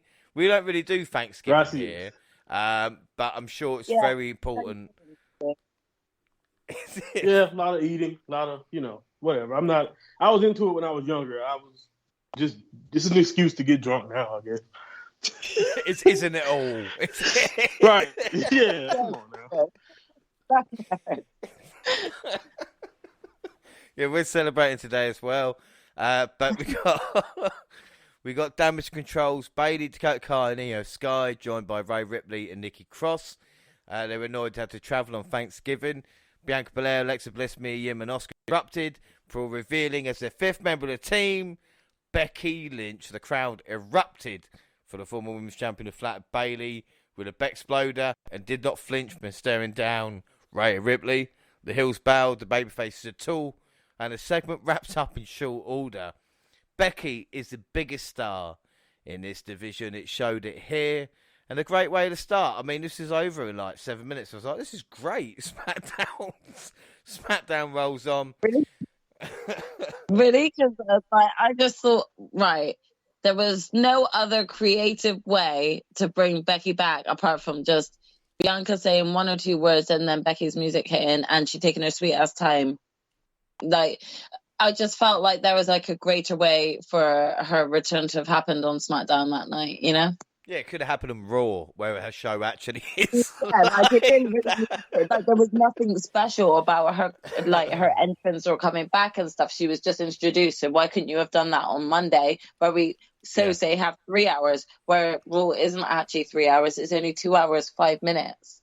when you're actually watching it Yeah, back. that's true. And the rest of it is all fucking adverts. So, like, what are you doing on Raw? Just bring her back on Raw then. Like, there was no need for this build-up. No, I didn't mind it though, because the thing is, you But couldn't nothing do it. explosive happened, and you expect that considering they decided, you know what, we're gonna make you wait a whole 4.5 days to figure out who our partner is, when you could have just easily revealed that via the microphone and a screen pick, because nothing actually happened from her returning. The issue with this though is that they could have had they could have been like, to the team that wins the match wins the advantage. But of course, the face is going to lose, so you can't have Becky Lynch being the fifth opponent there and losing. And of course, on Saturday, you can't announce her, because then you'll see her awkwardly standing in the cage for 25 minutes before they go behind the curtain. They go, "You'll never guess." You know what? They really could have just ended with the whole women's segment on SmackDown. Like as sort of like the ending, and then actually have an all-out war happening in either backstage, in the middle of the ring, between all the women, before Bianca can even air who it is that is joining them, and then Becky Lynch's music hits, and then Becky comes running out and brocks everybody up. That would have been 10 times more impactful than just at the very beginning of SmackDown getting it over and done with, because that's how it felt. Yeah, like, without doubt. Don't get me wrong, her impact was still meaningful. Like, you had a lit crowd that were cheering from her right from the very start. So I'm not just condoning that. I'm just saying she could have had even more of an impact if it was booked differently. Yeah, without a doubt. But like I said, the main event slot was, like we said, for the Bloodline, so there's no really other way around it, which is a bit of a shame. But like I said, it still should be there either. So a good match. How much did it actually do? Yeah, because well, Roman wasn't. like I said, because I thought it was quite important. But the SmackDown World Cup semi-final, Butch versus Santos. And like we mentioned earlier, England fucked it yet again, because the Bloodline attack on McIntyre backstage drew the attention of Sheamus and Ridge. And while Dottor and Zelina all inserted themselves in the match, find a distraction, Espargaro capitalised and delivered the Phantom Driver for the win. And I tell you what, it's nice to see Santos get the win. Wade was not happy about England. But, Monty, are they treating Santos Escobar a little bit better than maybe we thought they would? Would that be fair? I think so. I think this tournament itself and its showcasing of him has been, and Legato for that matter, because let's just be honest, so far in every match they've had something to do with him winning. So I do think this has been very positive for him as far as like establishing that singles run. You know, it's kind of similar to like how we got a chance to see him really grow and come into his own as Cruiserweight champion. I think this is a great way of just starting to introduce the way Santos works. And I think both matches, as he continued to go on in this cup, just ended up improving. And I can't wait to see what happens in the final. Yeah, well, we get a Bray Wyatt promo. Wyatt claimed he was not the man who attacked Knight. He denounced the fans' desire to see the monstrous side of him. He said, "I like to think I have a good grip on what people think I am." And everything with Bray is so interesting. And I go, what do you mean by that? Come one, come all, come see the human tornado destroy everything around him. And that's all good, but that's not the man I want to be anymore. Wyatt said, "Violence is the only language I've ever shown you that I could speak." We get another video package from Uncle Howdy, this time from calling Wyatt a liar and warning fans not to throw their trust behind him. "Never forget, a snake in a cage is still a snake," Uncle Howdy said. LA's response, "The human trash bag gets to vomit his lies to the entire world." Gina, this is good, but I'm a little bit disappointed that we're not seeing Bray versus LA Knight at Survivor Series. But then again, with such a big break between Survivor Series and the Rumble, you're going to need matches on SmackDown. And what's bigger than kind of Bray Wyatt's re-debut versus LA Knight, I suppose? That's very, very true. I am a little bit confused because I'm wondering myself why wasn't a Survivor Series match made from this. So again, I didn't know whether, LA Knight wasn't important enough for Triple H to want to make it an actual sort of pay-per-view show. But I also know that if it was made into a pay-per-view match, I would probably question it then too and be like, why? Because LA Knight is not like maybe that sort of caliber that you would expect a match would come out of this feud with Bray that they're building. So, to be honest, I don't know whether I'm upset or not upset that a match has come from this on Survivor Series, because it hasn't. I don't think I'm too bothered. But yeah, it is a little bit confusing because they have focused on this storyline for like a few weeks now. So it's like, well, if you were going to do the storyline, but it was nothing to do with Survivor Series or getting a match out of it, then where are you going with it? Yeah. What are you doing with this? So I really hope that it follows through on the shows on SmackDown, and it makes it all worth it. But right now I'm kind of like, okay, so you've had this storyline going. What are you doing with it? Where are we going? Keep in mind, he hasn't done anything physical yet. Like on screen, he hasn't done any. I've seen. He hasn't. His uncle has done more than what. I hasn't seen Wyatt do anything. We've seen the headbutt, promos, haven't we? like. Yeah, we've seen the headbutt. Yeah, the headbutt. That's pretty much thing. the most physical he's gotten. So I wonder, is he healthy? I hope everything's fine. It's been a while, but we'll see if that's going. We'll see in the future how long that lasts. Like you mentioned, I'm laughing, but I'm saying I want the payoff soon. But once Uncle Howdy is just destroying, people will be like, right, we've got to stop this. Like, it's too much. I like LA Knight. He shouldn't be beaten in 2 minutes. Speaking of people alike that get destroyed in 2 minutes, Hit Row got destroyed by the Viking Raiders. And then we see a digital exclusive clip of Dominic Mysterio and Rhea Ripley going to race to beat him up for Thanksgiving. I love that. That should be on proper TV. Oh. It should hold like a kid in the face. At this point, like, Jesus, Dom, like, you go there and you're like, oh, hey, I just came over to say I'm grateful for beating your ass. Like, jeez. Like, Aaliyah, they messed up when they went open that door. Seriously, I'm expecting, like, Ray's wife just to pick up the goddamn pan and whack her son over the head. Like, seriously. Is this the point, though, guys, where Ray goes, enough is enough? You came to my home, you attacked me in front of my family. Or is he going to be like, no, you got to do something else? What else can Dom do? Ray, talk to your son. Talk some sense into him. I can guarantee you now that if I did that to my father, I am preparing myself for a belt. I'm preparing for him to come over to my house and beat some sense into me. I wouldn't even have the balls to do that against my dad. So right now, Ray needs to come back and represent. Come beat your boy and beat some sense back into him. Dom will take his mask. I don't know when. Did he actually Rhea Ripley mommy in front of his own mother? Because if I was his mum, I would have beat him senseless. The fuck you calling mommy? No, seriously, that was my thought. I literally was like, why has this mum not got her slipper right now and beating upon her son? Because if that was my son, I'd be grabbing my slipper and he would see the end of that soul. He really would. Well, we see LA Knight attack backstage again. And then the World Cup semi-final match, USA versus USA. Monty, they only did this so you can put American flags all the way around, didn't they? You know, that's pretty much. We are the world. Yeah, no lie. Yeah, soccer. Well, the match never. The only time that we care about it, by the way. The only time only time we care about soccer is the World Cup. I promise you. It's the only time. We can beat these. We can get this job done. All these different countries. Hi, are you German? I've actually had an American say that to me before. And I just couldn't believe it. I couldn't believe it, Monty. Anyway, the match in itself, Gunther and Imperium came down and provided a distraction. Ricochet capitalized and scored an upset win of the monster of all monsters. Imperium attacked Strowman. Ricochet made the save. And then Braun channeling his 80s wrestling with that hand outreached to Ricochet. Give me, brother. Red Hogan is. Yeah, exactly. Yeah. Lifting it up there.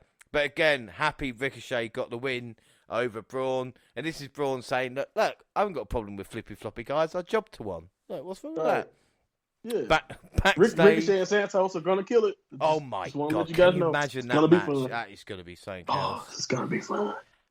Backstage, Sami Zayn stopped Kevin Owens from entering the Bloodline's locker room. Owens claimed to have come to his friend's aid whenever he puts his foot in his mouth and says something stupid, but he will not be there to protect him next time. Why don't you strike first when it comes to the Bloodline?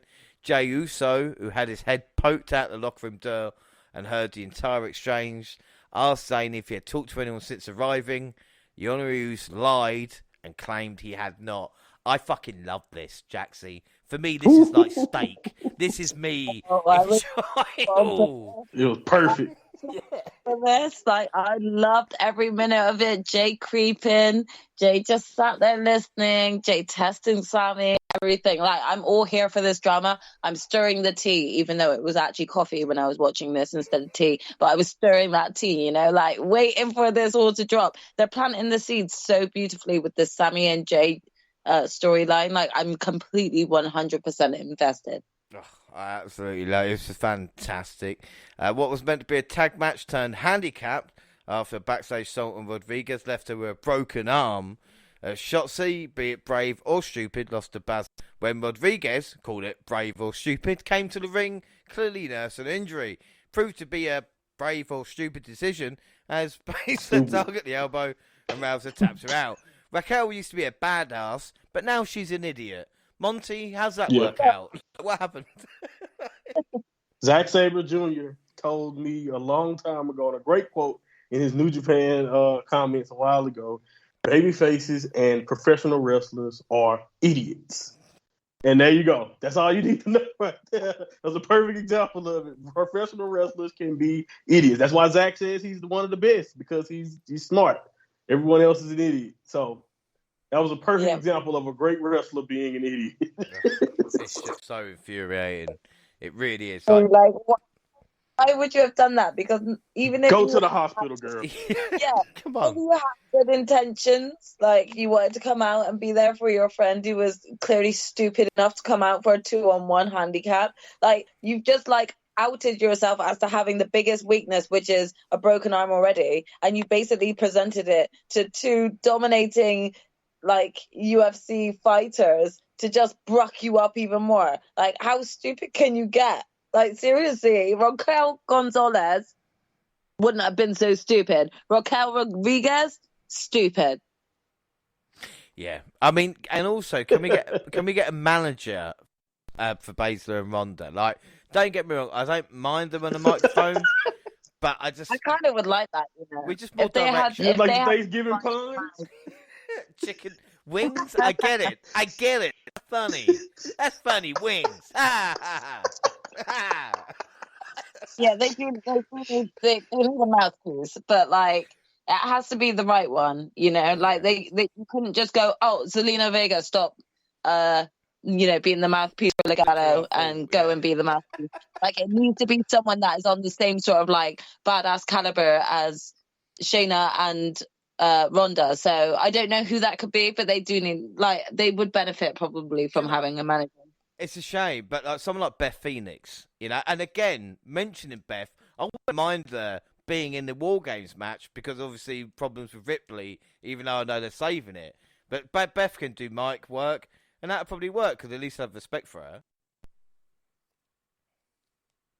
I mean, that would be pretty badass to have Beth be on sort of Ronda and Shayna's team. She totally could run with them, But eventually, we know that she's going to be going into this this feud with Rhea, which probably prevents her from being a manager to them because they're obviously sort of all on the heel side at the moment. And if Beth is coming back right now, Beth is coming back to dominate Rhea Ripley.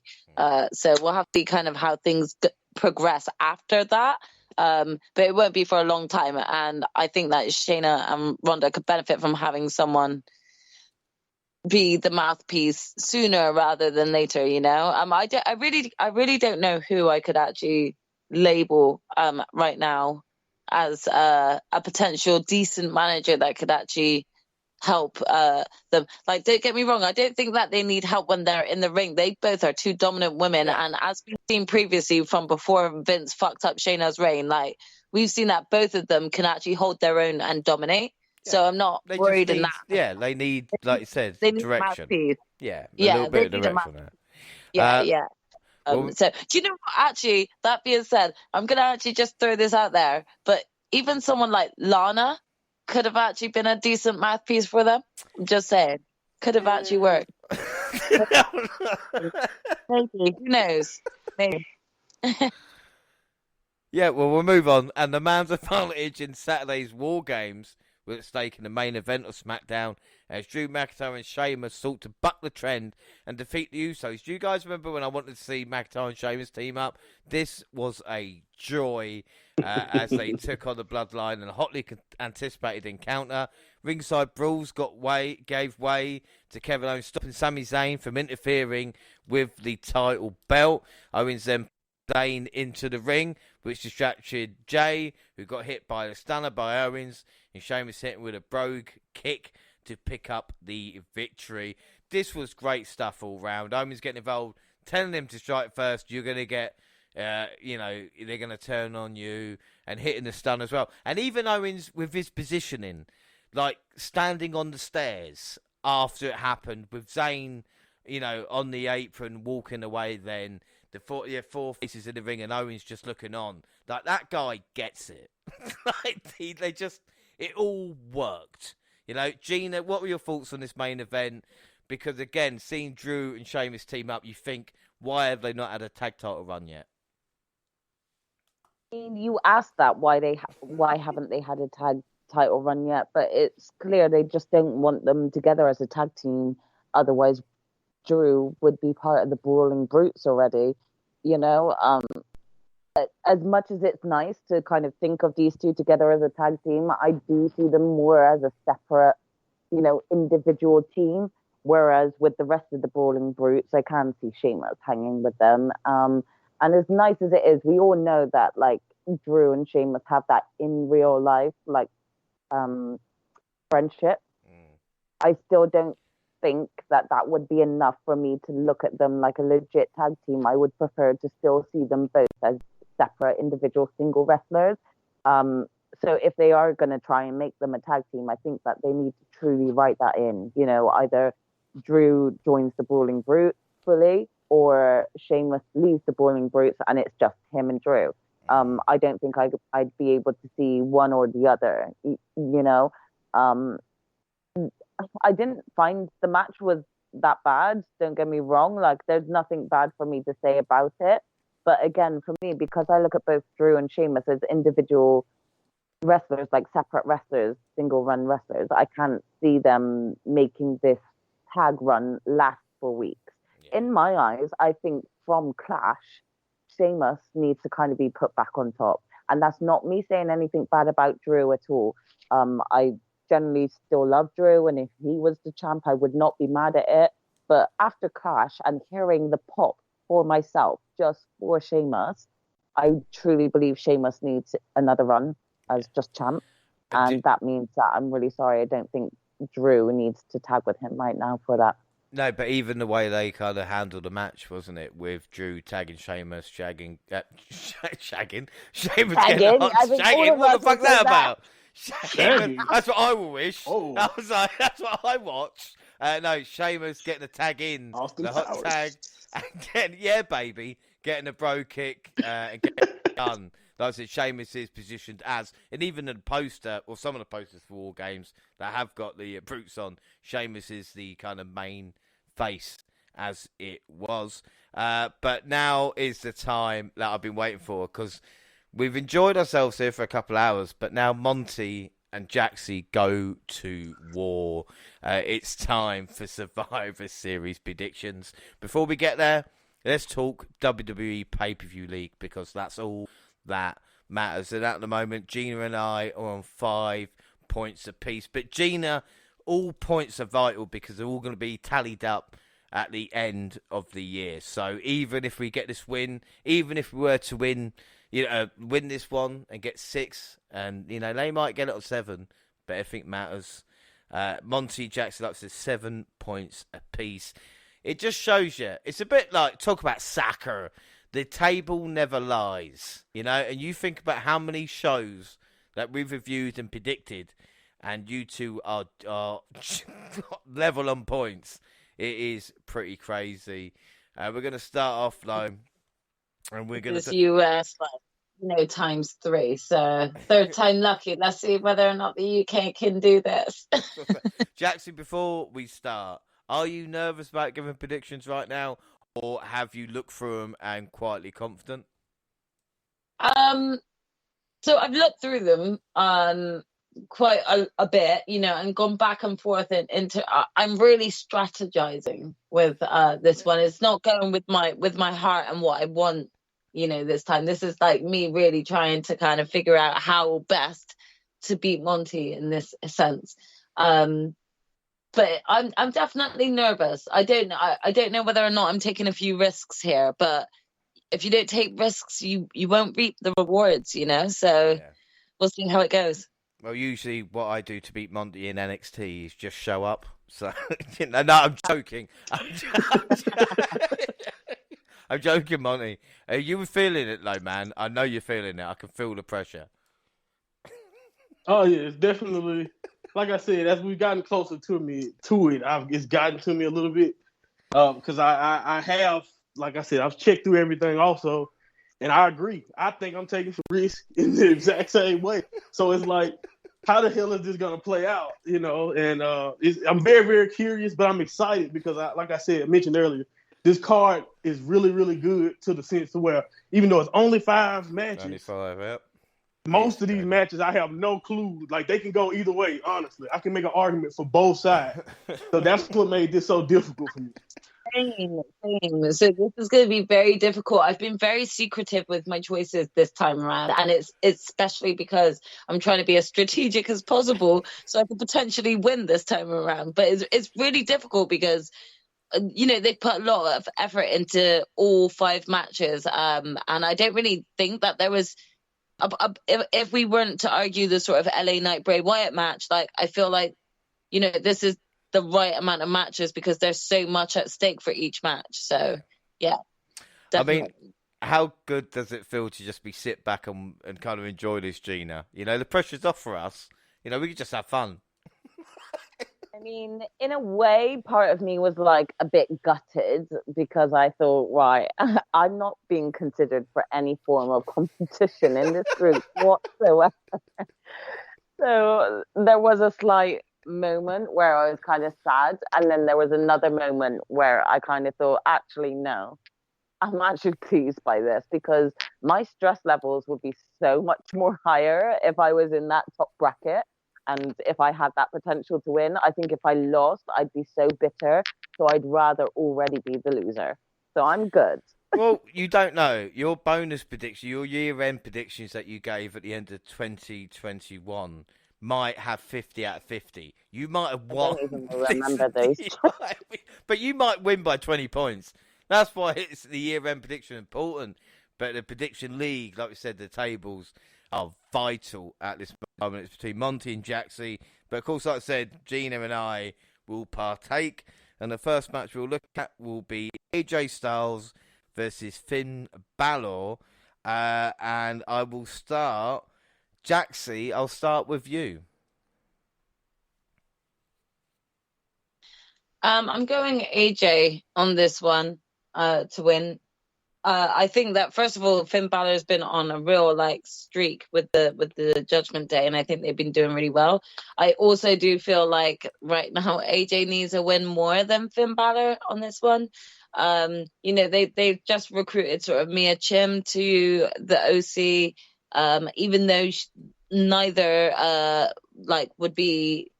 female will be present during their match. I think it would be good for the OC to be picking up this win on this one. So I'm going with AJ on this one. Monty, which way are you going?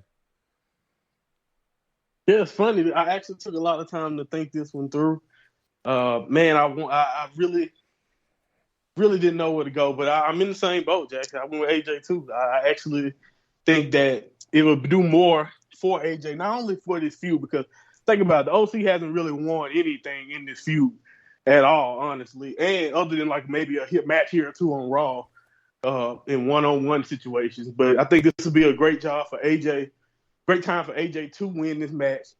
He hasn't won like a match on a major pay-per-view in a long time. And also, I think you would want I still want AJ to be in that lineage of WWE Championship contender. And I think the only way he can stay in that conversation is if he picks up wins in this situation. Although I love what they've been doing with Finn, and I think that big win over Edge can hold him over a little bit because I think Edge is definitely probably going to come back for revenge in that case. So at some point, so I'm going with AJ. Yeah, Gina, what about you? Yeah, pretty much similar to what Monty said. I've actually got AJ down to win.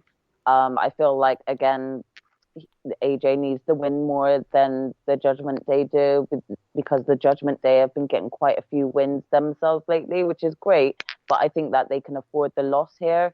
And I do think, as Jaxie said, with Mia Chim joining them recently, they really need to make the OC seem quite formidable.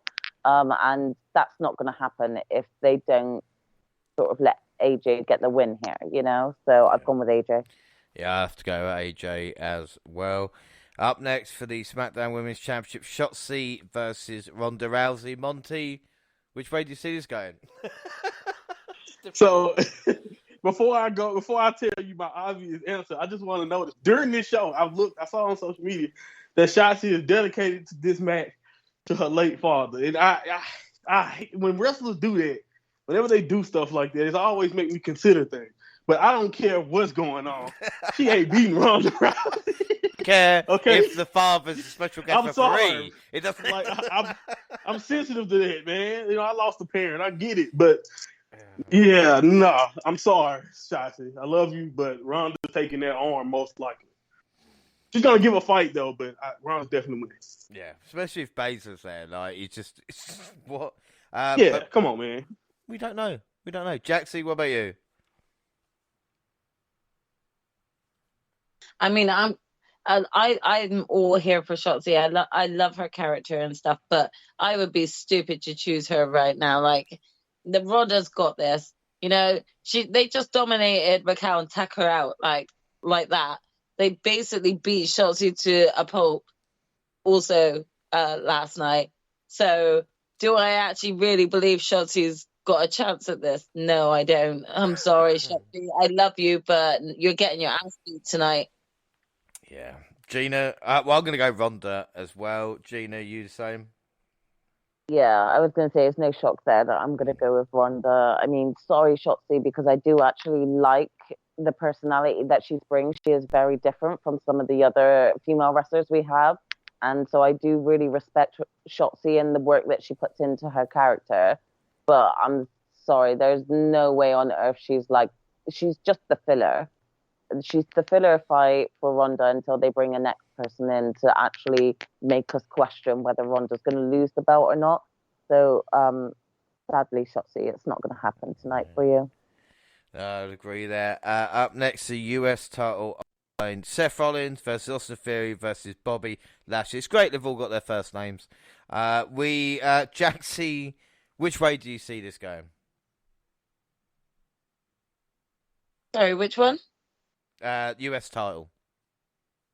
Okay, so this one has been the one that I've actually changed my mind about multiple times. So I'm really if I don't actually win this point, it's just going to really stress me out because I feel like I was really stressed out trying to make a choice in the first place.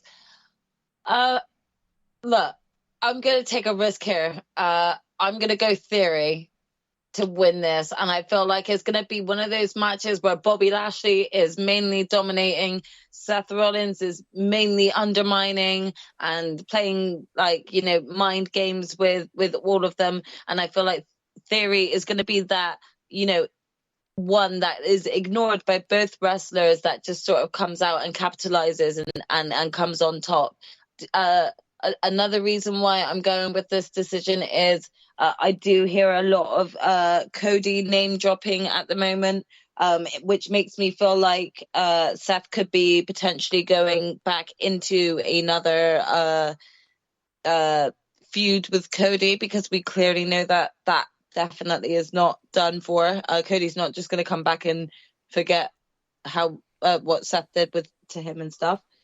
I also think that we still haven't seen the last between Brock Lesnar and Bobby Lashley. So I feel like potentially they could be doing this move because they wanted to put the US belt back on Theory, but not with the character, the selfie-loving, stupid idiot Theory, but more a serious Theory, which is what we're seeing right now. So that's my reasoning behind my decision.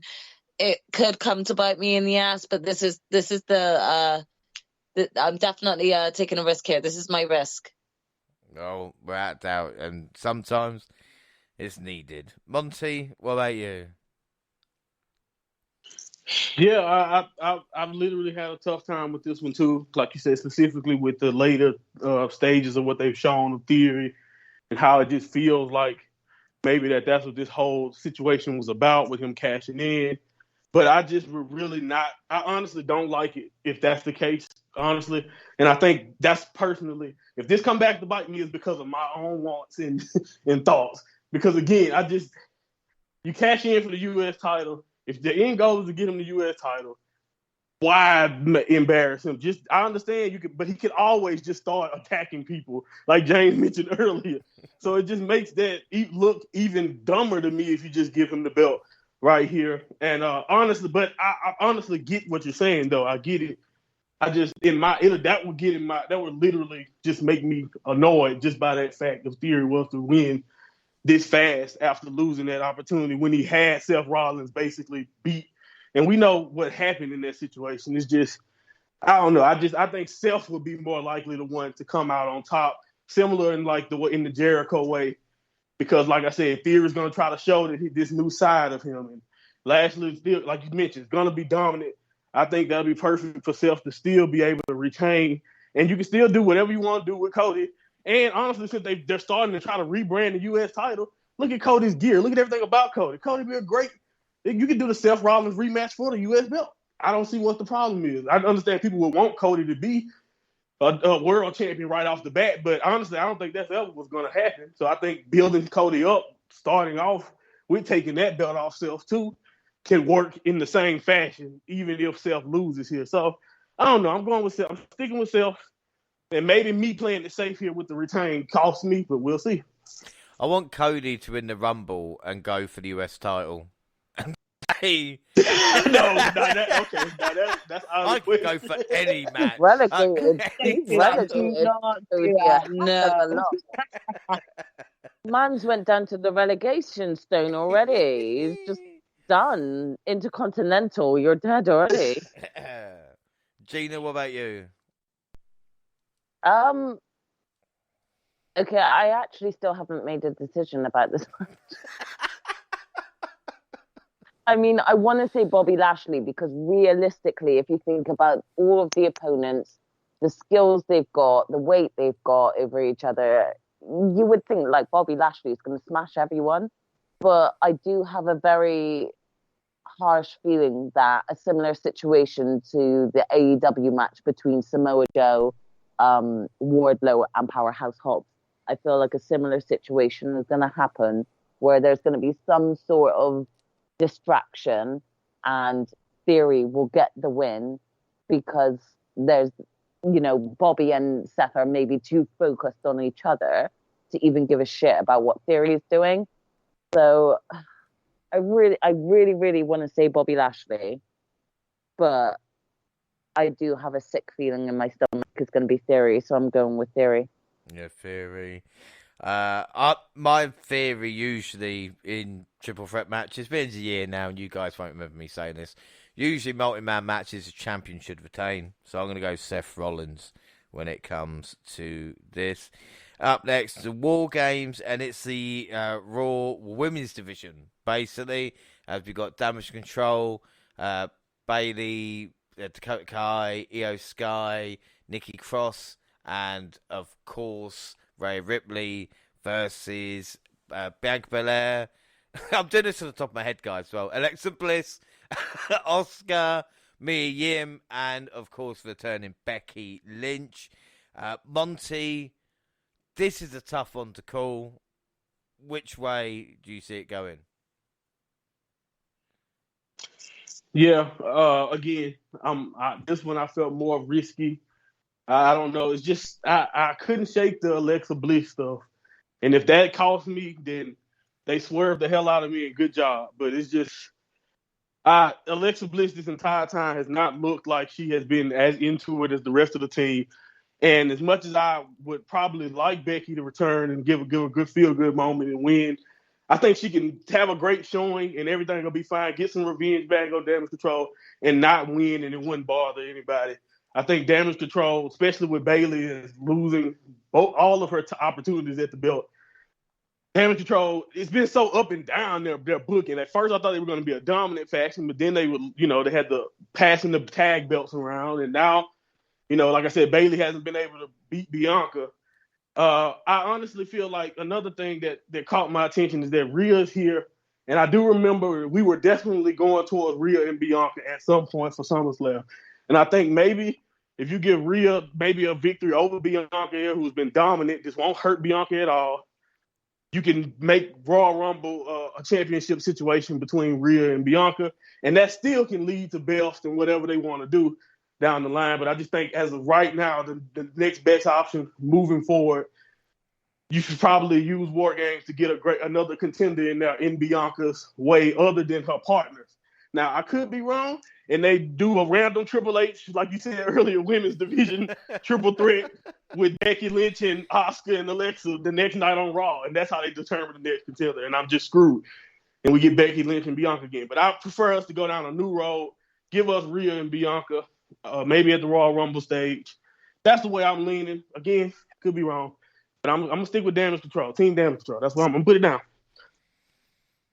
Jaxie, what about you? So yeah, this was another one that I'm taking a bit of a risk on, but I have similar views to Monty, but my reasoning I think was different why I went with Damage Control to win. I think that they're definitely setting up potentially for Rhea versus Bianca. Whether or not I think that they'll execute it at WrestleMania or Royal Rumble, I'm not entirely sure. But I kind of went with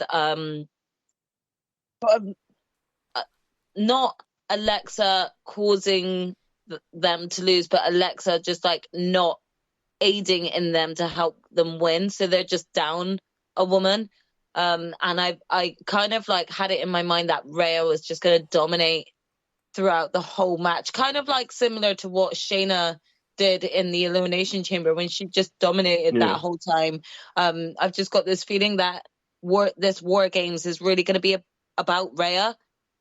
Maybe a little bit less than what is going to be about Alexa. I don't know if I'm not really entirely sold that they're going to sell the whole Alexa potential Bray thing happening tonight on War Games. I think it could potentially be mainly focused on Rhea and what she can do in the ring and how much of a threat she can be to Bianca.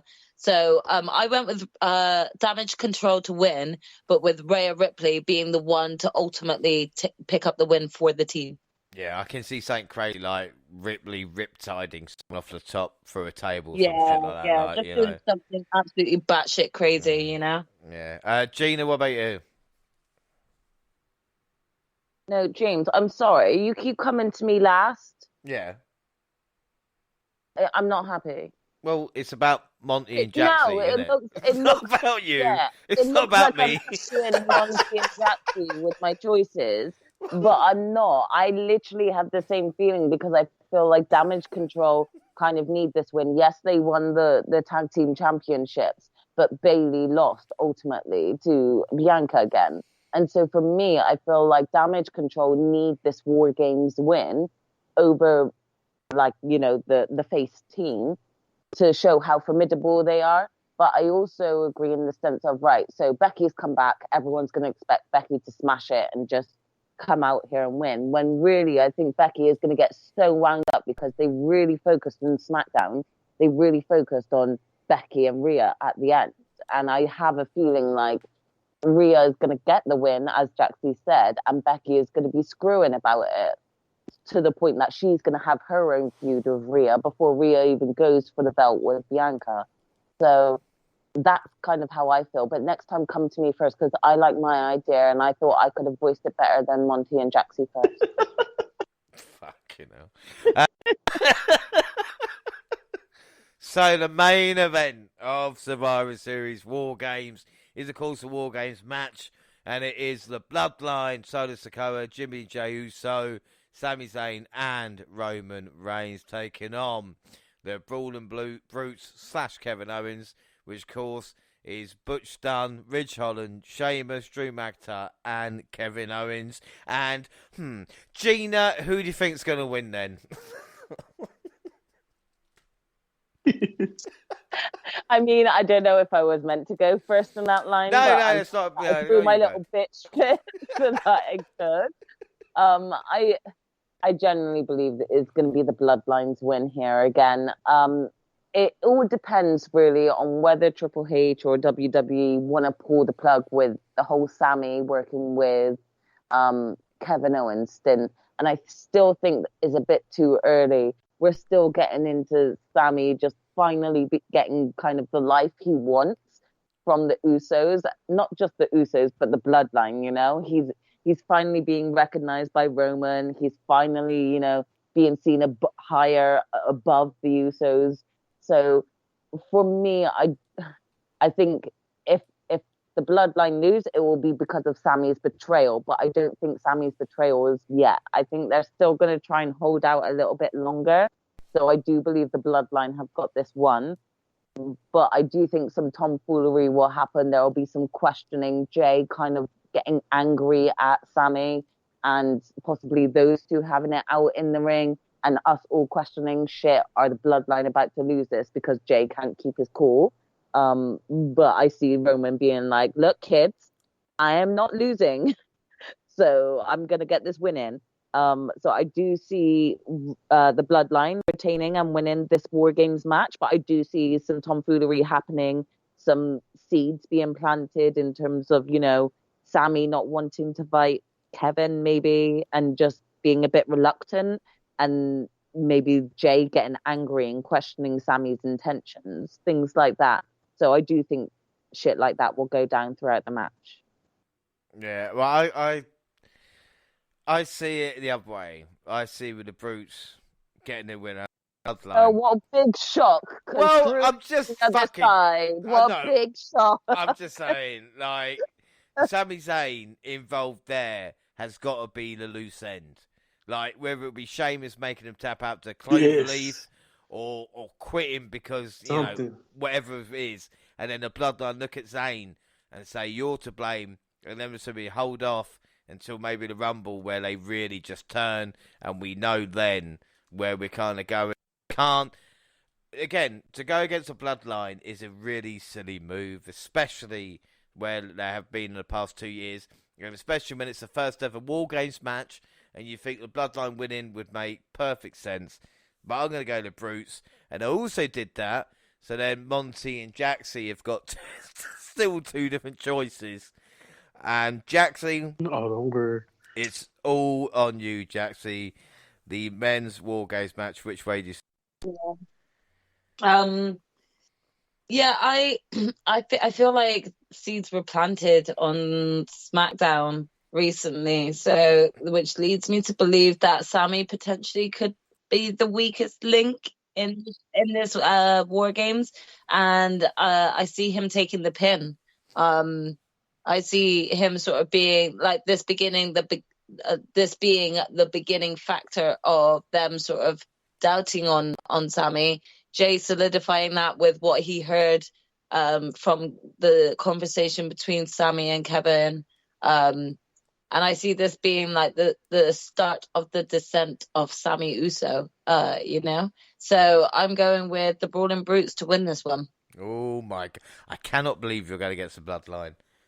I know. Do you know what? I'm saying I feel like I'm ultimately betraying the Usos. I'm wearing their t-shirt right now in support of them. I love the Usos. You know I love the Bloodline. Daddy Reigns, obviously, all of them. Solo Sikoa even. And of course the formidable Sami Uso. I love them all. But I do see this being the beginning of the downfall of Sami Uso.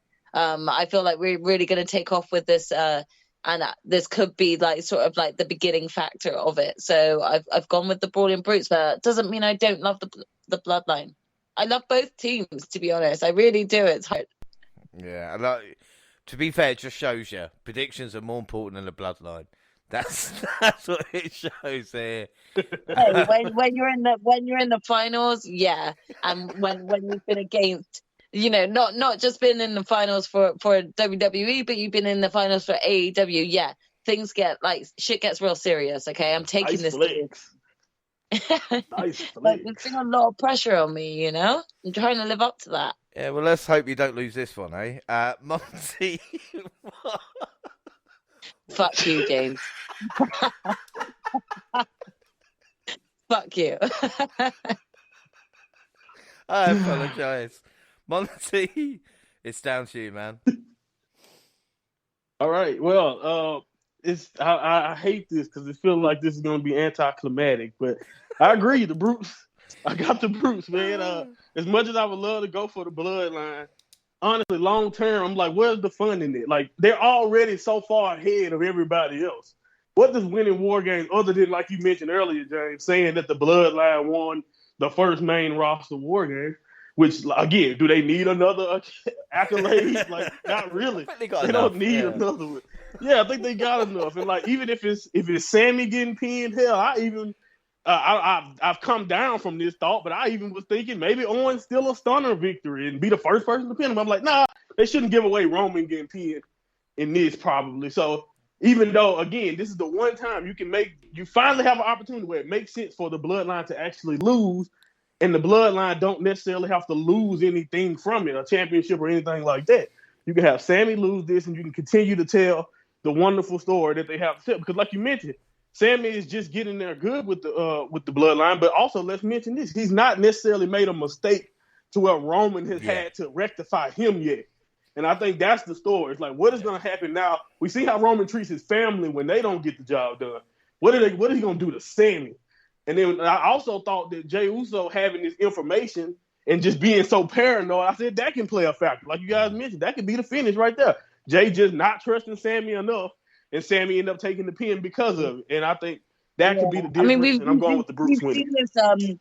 We've seen this occasional like dynamic between Jey and Sammy when either one is in a match and they both disagree with the way that they're taking things on. So I could see that escalating in War Games to the point where it's actually going to cost them, like just them actually taking the match seriously because they're too engulfed in their own little inner turmoil interactions. Well, and I think overall that's a better story than just the Bloodline wins again.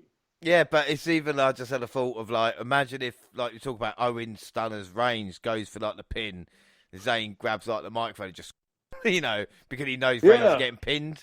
Like, so maybe, but then again, that doesn't go into story. Like I said, Zayn should be the weak link in this matchup. Like I said, it should be the reason why then they start assessing Zayn's honorary Uso role, And like I said, it's very, very interesting. But again, to go against a Bloodline still feels like a mistake. I still feel like I agree, because I immediately wrote them down when I saw the match. They need to push Soto more as well, because if you ask me, I think if like they continue to show Soto being like a formidable opponent, even though he doesn't have a belt for himself, then it shows each and every member of the Bloodline, possibly bar Sammy, are on point, and so then it will lead to that point where Roman's like, what are you bringing to the table? So yeah, I agree. It'll be interesting to see. So the match we are all going to watch, people listening on the pod and the people here, is the US title match like a fucking hawk. We'll be watching that. That's the only match I care about tonight, actually. If it starts depending on how they go, I might not finish the card. No, they'll start with War Games, I'm hoping. But like I said, if that's the second match, it's a short night for someone tonight. Because as soon as that was up, I think Bobby Lashley's going to win. But I'm not going to go. Right, there you go. Thanks a lot, Gina. Gina didn't pick him this time, though. No. But she didn't pick him last time, though. We're in danger. I didn't pick him last time, and I really We're in danger. I should have just fucking. Bobby's gonna hurt Locks. Oh my God, To be we in fair, danger. now, wait, Monty, you're making me question my decision. Well, they are set in stone now. We I will did, find well, I out. did say, just so you know, I did say, although I've gone with Theory, I definitely think that Bobby Lashley should win this. So if he wins, that's the G site speaking. Well, that is true, but we'll find out who actually wins the not only Survivor Series predictions, but the actual WWE pay-per-view league as well. We will find out on our next show. And whilst we talk about the next show, we talk about schedule, because it's one of the best probably we've ever had on the WNR. So our next podcast will be Wednesday, which will be the Survivor Series full review. Monty, you have got your work cut out, I will say, because we've got NXT Update coming up on December 3rd, catching up on 6 episodes. Yay! And then Impact, Gina, Impact Special is on the 10th, the end of the year. So you can listen to that and catch up with all the things that are going on with Impact, you see? Last points on the... Yeah, just me, don't worry. It's only a half hour. They're great shows. I love them. Because no one tells me to go fuck myself. So it's kind of different. You know, it works itself. The last points, people wondering, will last points from the line? It will be for NXT Deadline, which we'll hopefully review on the 14th.